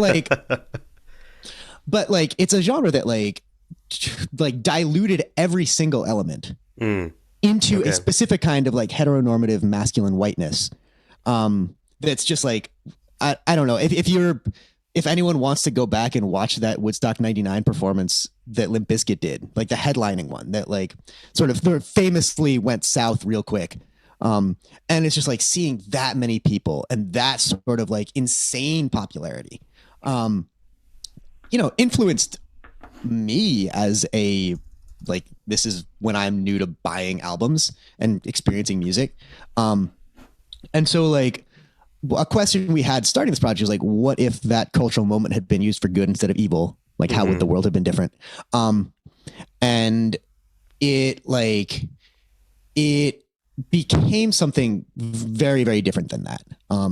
It became basically like a project with there's two kind of like, it started with two guiding force. Like the vocalists who are basically quarterbacking a majority of the songs are Juba Kalamka and Lim Breedlove, both of whom have had unbelievably heroic histories as queer artists in not just the Bay, but the world. I mean, Linny, his band Tribe 8 from the late 80s, early mid 90s revolutionized so many things about the space cis men take up in rock spaces. And Juba created, so many things, but I think Homo Hop and his group Deep Dick Collective as some of the first sort of out hip hop performers in the Bay and the world. Like, there's these decades and decades of history and power and like influence. And, the world would be better if they were, Fred Durst. Sure. And so when we started working together, it like a little bit had the vibe of like revisionist history. And then it became, how can we use all of the things that we do to make something that you want to make that would be cool, would be exciting, and, your ideal music. Yeah, and this is good. I wasn't expecting to think along this thought train today, but you mentioned all of these bands that I definitely don't know. But with that being said, I know Korn because at one point in my life I was feeling emo and somehow got into Evanescence, and their cover of Thoughtless is how God. I learned who Korn was. I know the song Smells Like Teen Spirit because The Breakfast Club, a nationally syndicated black radio show, that's what they start with every day. I can go on and name all of these connections. So with that, being said, I wonder if you have any experience creating those bridges for audiences or maybe even collaborative artists, considering the history you're aware of and the intersectional aspect of all this music that we don't always talk about. I can do that with a personally like kind of intersectional thing where it's like I had all those $18 CDs and like I loved them. And then like you don't need, you can go back and listen to like All in the Family or something on Follow the Leader and be like, wow, that's a problem. And then so I love those records. I also grew up around transness, so like having to having to deal with like both, I really like these CDs, and like that is kind of where the joy in the project like came from. It's like when you put those two things together and try to make it right, you're like, oh, there, I fixed it. Yeah. It also like, again, in the same way we're working with like any other composer, it's like, Juba, what do you want to do? Like, how can we make a thing that's like, and we can sort of like we bring a lot of references to each other. Not just like, really around every single way that we like grew up is so wildly different. And the idea of like meeting somewhere where we're able to volley these things back and forth and like create music that incorporates all of it is kind of really about trust. Yeah. And Juba as an artist, I would trust more than any human on earth. God, he's so good at so many things. It's really, yeah. If you're unfamiliar with even like the early Deep Dick Collective records, they're just stunning and amazing. And his work as an author and a poet and like organized, all the things. But I mean, for us, like, you know, we can like tell him, I think like I told him, like, sent him like the video of like Tom Morello very sheepishly admitting that he was like a sort of sex worker, like in college or whatever. And like, he thought it was like the funniest thing in the world. And then like, we wrote a song about it. That like incorporates a lot of other things, like the reference, like, you know, Juba's work is references on references on references on references that are so specific to him. Mm-hmm. And it's a really fun and rewarding and important thing is to like, you know, not just like allow that to exist, but like be able to share that. So what will signal, as we wrap up here, what will signal the completion or the execution of your mission? I know that we can say the work is always ongoing, but is there a point, a specific point that you're working toward in, you know, the way that you approach all of this music and all of these conversations? I mean, I think that's a big problem, right? Is like, I think that success, like to me, I know it's a different thing for me than it is for Andy, but success for me, like, has always been like the longevity is like, however, you know, even if like, you know, the ebb and flow of people that are attending your shows, like watching your things, commenting on your things, you know, like I'm okay with the ebb and flow as long as there is this longevity that we've had. And I hope that we continue to enjoy. And that, I don't know if that feels goalless, but or just but the institution of a system. You know, I mean, that's a system being put in place. Yeah, that's the thing I worship is that longevity. You know, it's funny because like I think about this a lot, and especially like I have a lot of musician friends who are like working in popular music, and there's very specific metrics that are used to judge success and popularity. That can be bought and sold, you know, when it comes to listenership and all of that sort of thing, of course. Fully. And I think like for us, and for me at least, it's like really important to not engage with that as like or like almost recognize that as a goal is antithetical to the actual goal of creating work that feels meaningful and is important and necessary. And like also being very comfortable with the idea. And this is also like is a thing from just thinking about historical music, like judging necessity and impact and influence is impossible to do in the moment. Sure. And so it's all, again, kind of very much about trust is like the people we're working with, we trust as artists and like trust I think we trust them because they really hit us as fans. Like every single person we work with, like we're a giant fan of, and they've changed our lives in some way as listeners. And we sort of have to, you know, you never know what's going to happen, but we sort of have to imagine that their next thing will have the effect on others that it had on us. So what's go ahead.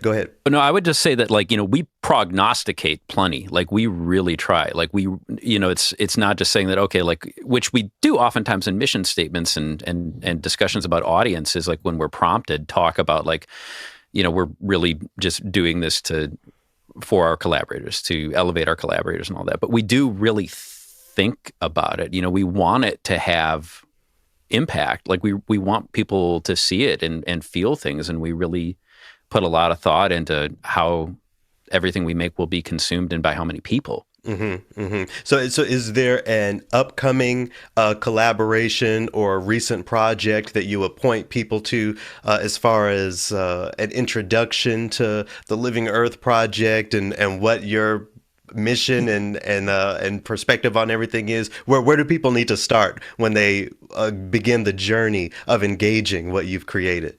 It's funny because, well, here, Travis, you go first. Sorry. The projects page on our website. Sure, that'll do it.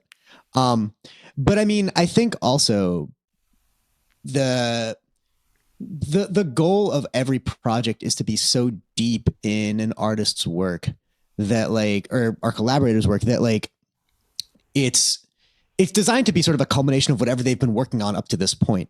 And so that it feels kind of like deep in someone else's vocabulary. So I think there's not one thing that encapsulates all of it on purpose, like by design. I think the idea is like, if one clicks around, they will find stuff that is interesting to them as a listener. And also things that will be the opposite.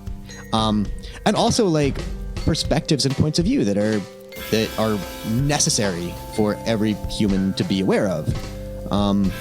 And things that maybe like deal with subject matter that would be less interesting to others.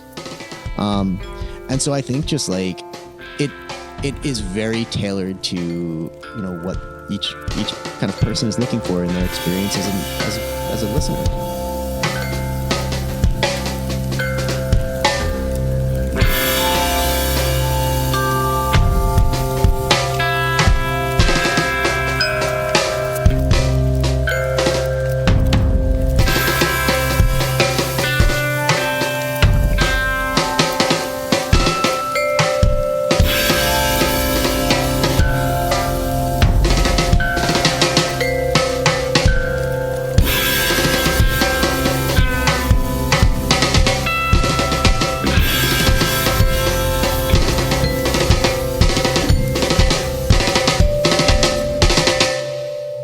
Some nice guitar in there and some different sorts of percussion and all sorts of sound. That comes from a Living Earth show project called High Art.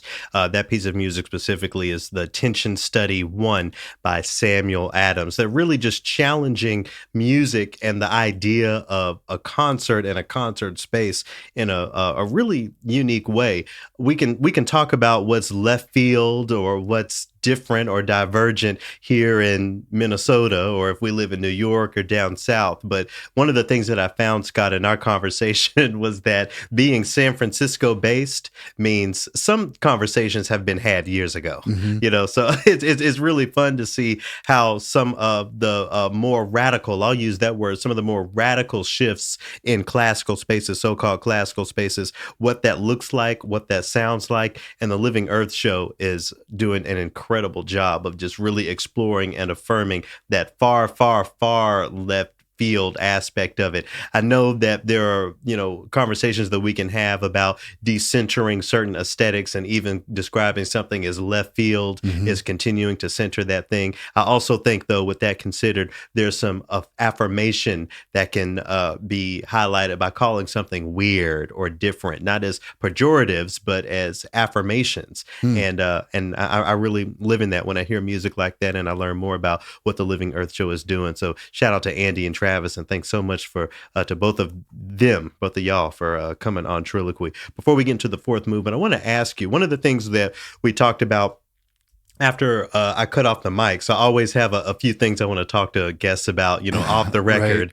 Right. But we talked for about another hour. It was a really great conversation with them. And we were talking a lot about money and anti-capitalism and the road toward those conversations, and how, unfortunately, many of us have to, you know, harness capitalism to get to these new places. Right. I wonder how your relationship with money has evolved over the years when it comes to your work and, you know, core values. I know once upon a time when I was working at NPR with you, we would talk about the idea of golden handcuffs. We have these, you know, fancy things. We have this fancy salary that, you know, we get to benefit from. And at the same time, that salary comes with a certain sort of chain around your ankle. Yeah, you can't really go wrist. anywhere. But wow, what a pair of handcuffs. Yeah. Isn't that nice? Do you think do you think there are conversations that we can have to get us toward centering people and values and artistry more than money? Or do we just need to, you know, get rid of our landlords and our mortgage offices before we can have those conversations?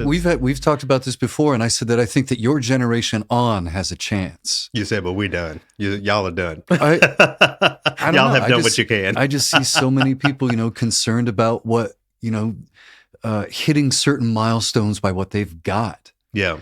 And I felt like I was trying to compete with that, you know, for a long time, and got to the point where I can't even afford the stuff that I'm, you know, I can't even afford the payments of the stuff that I'm, right. You know, that I'm financing. Right. So I had to quit all that. And really my watchword lately is just trying to be content with what I've got. You know? Same. And, you know, these are conversations that aren't happening everywhere, certainly not in all art spaces, but Andy and Travis are doing everything they can to really harness those conversations and affirm people in the best way they can, working as a nonprofit, you know, within those conversations. So again, shout out to Andy and Travis for coming on TRILLOQUY. So for this week's final movement, I want to touch on a tweet that I saw and a conversation that it has inspired among a lot of people. And my relationship with some of those more difficult conversations and where I see this podcast sitting in those conversations as we begin to wrap up season 3. I almost said movement 3, season 3, and go into movement 4 to really try to keep this trajectory going. But to get us into the 4th movement and to into the conversation that we're going to touch on, I want to pull up a tune by Jay-Z. It's called The Story of O.J. It's from his album 444. It samples a Nina Simone performance that I think everyone should know, 4 Women, and we're going to get into it. But I think this tune by Jay-Z is an appropriate tune to get us into it, considering the conversation we'll have. So here we go. The Story of O.J. by Jay-Z with a sample from Nina Simone to get us into the 4th movement. Light nigga, dark nigga, faux nigga, real nigga, rich nigga, po nigga, house nigga, feel nigga, still nigga, still nigga. I like that second one. Light nigga, dark nigga, faux nigga, real nigga, rich nigga, po nigga, house nigga, feel nigga, still nigga, still nigga. OJ like, I'm not black, I'm OJ. So let's set aside for now, any visceral reaction or anything to, his use of the N-word. Okay, we've acknowledged that. So what do you hear out of those statements where he's saying, I'll say ninja instead, light ninja, dark ninja, faux ninja, real ninja, still ninja, Mm-hmm. What do you hear from that as Jay-Z is expounding on that? What do you think he means by that? Well, you can correct me if I'm wrong here, but it feels like he's saying no matter what adjective you try to dress this up with, it's still a pejorative. It is still, there are still people who will see you as that at the end of the day, and all the negative things that are attached to it. So last week I'm scrolling my Twitter timeline and I see a tweet from It's Dana White that says, can't trust black. This is a black man. He says, can't trust black people who take pride in how well they fit, get along, or excel in white dominant spaces that routinely harm and dispose of their black peers. I thought about that Jay-Z tune when I read this tweet, and I thought about not only just the general idea of it, but how that conversation fits specifically within this whole classical music or classical space that we try to, work our way around in language and different things. There are folks who have made it way up there in a lot of these institutions. It's also been proven time in and time out that these institutions don't really want all of us there, not even the compositions and the music aesthetics by our ancestors and the black folks living here today. They just want the black face on that thing. And there are black people, there are people of color who will ascend in these institutions and, see themselves as doing something. But, as Jay-Z would say, still ninja, right? I don't want to specifically debate the idea of, black people who take pride in how well they fit into these predominantly white institutions. I definitely think that's a conversation that we could have when it comes to the arts and especially orchestras and operas. But what I'm thinking about more, and as I mentioned, as we, begin to wrap up season 3 here in a few weeks, that's the sort of conversation that is not only uncomfortable for someone like you for, specific reasons, but uncomfortable for someone like me because it could be easily seen that I'm hating on somebody or I'm one of the crabs in the proverbial barrel who's always tearing people down instead of celebrating them. But when I get down my thought paths, as I think about things to talk about on this show, something that I've been returning to more and more these past few weeks is the idea, and we've touched on it a little bit, but the idea that the system is not built to have a way for itself to be dismantled, if that makes sense in the way I'm saying it. There's the famous Audre Lorde quote, the master's house can't be dismantled with the master's tools. And I feel like we're at a point in these conversations, these DEI, these equity, inclusion, and belonging, all of these things within art spaces, within the classical industry, where we think there's a way to use the system against itself by infiltrating it, by working for change from the inside out. And I don't personally believe that that is the most viable way forward. I'm not saying that is impossible.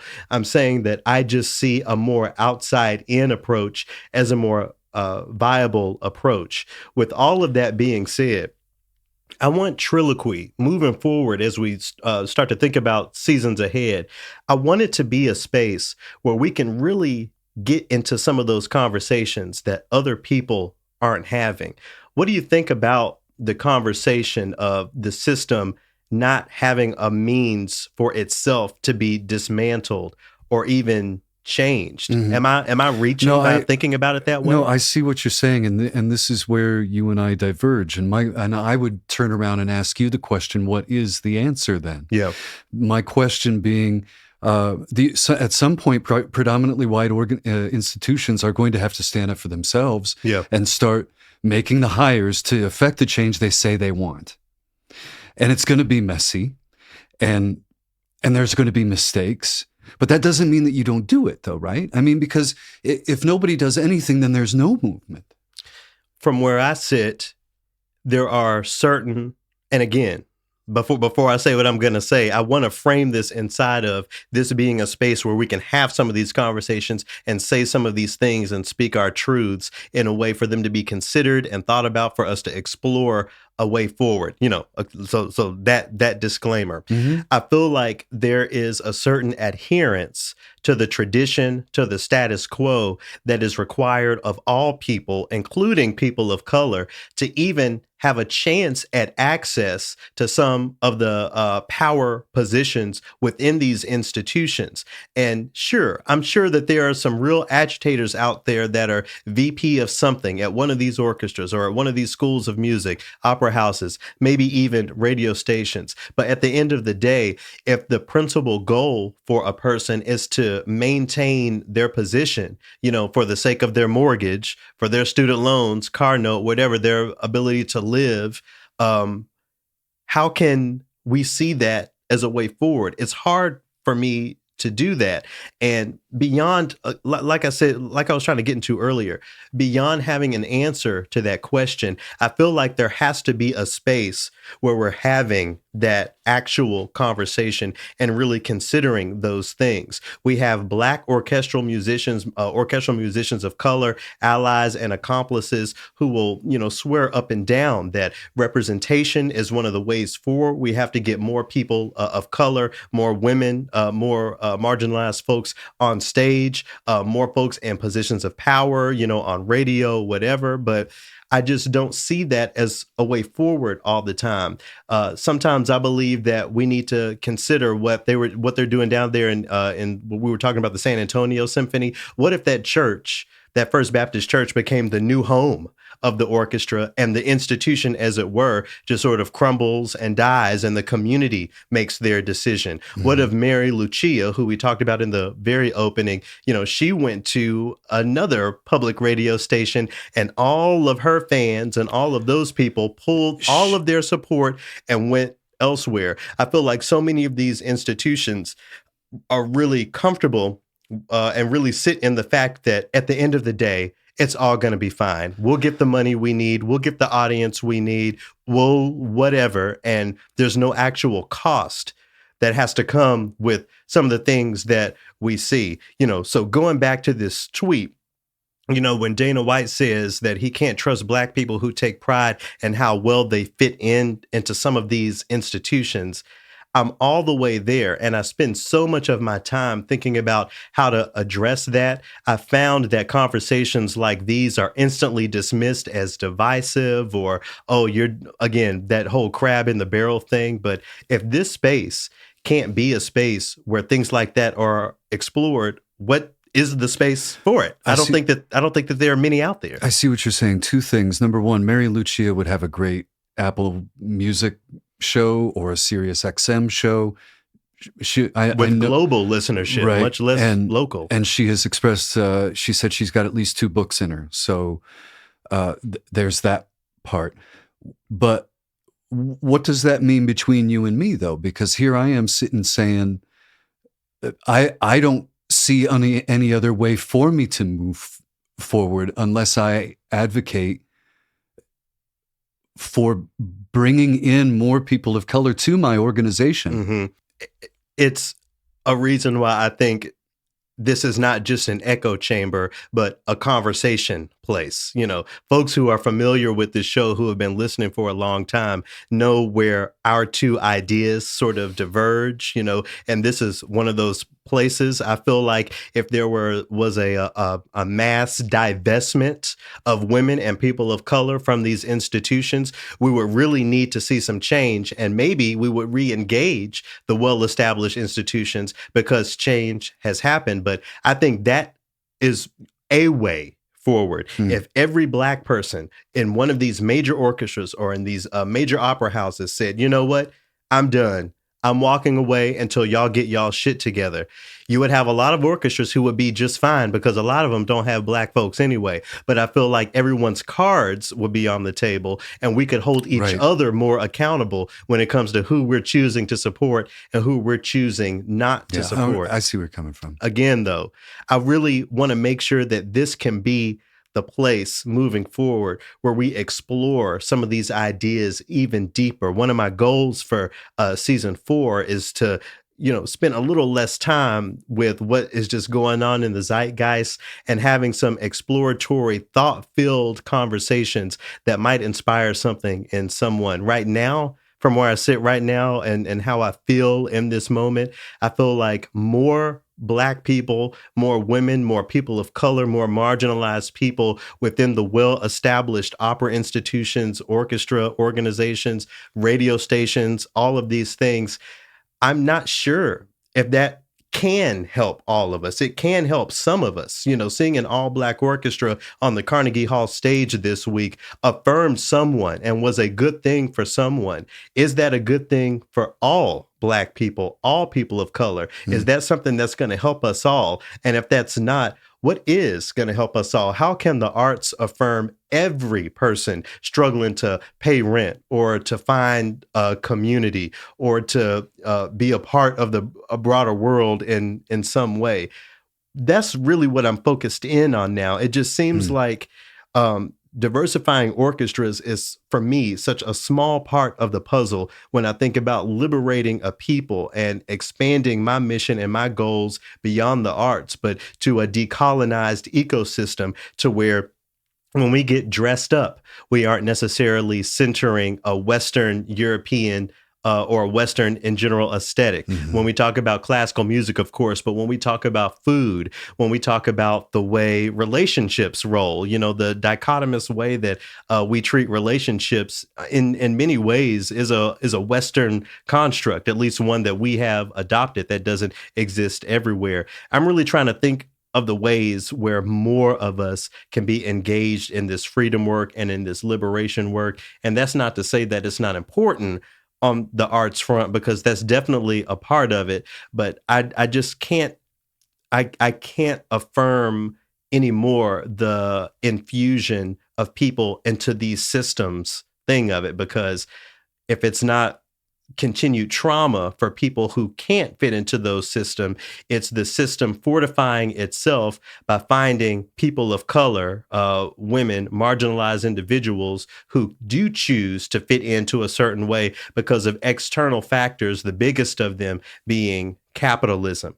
I'm not here to answer that question today. That's not a one evening answer to be explored. It's probably not a 1 year or a 1 season question to be explored. You know, the question of systems fortifying themselves through these DEI initiatives. But all I want to affirm is, you know, the people who ask those questions, the people who take that critical look, and this as one of those spaces. Maybe we can return to this conversation a bit next week, but until then, I think that's enough. Thank you, everyone, for tuning in. We'll see you then next week.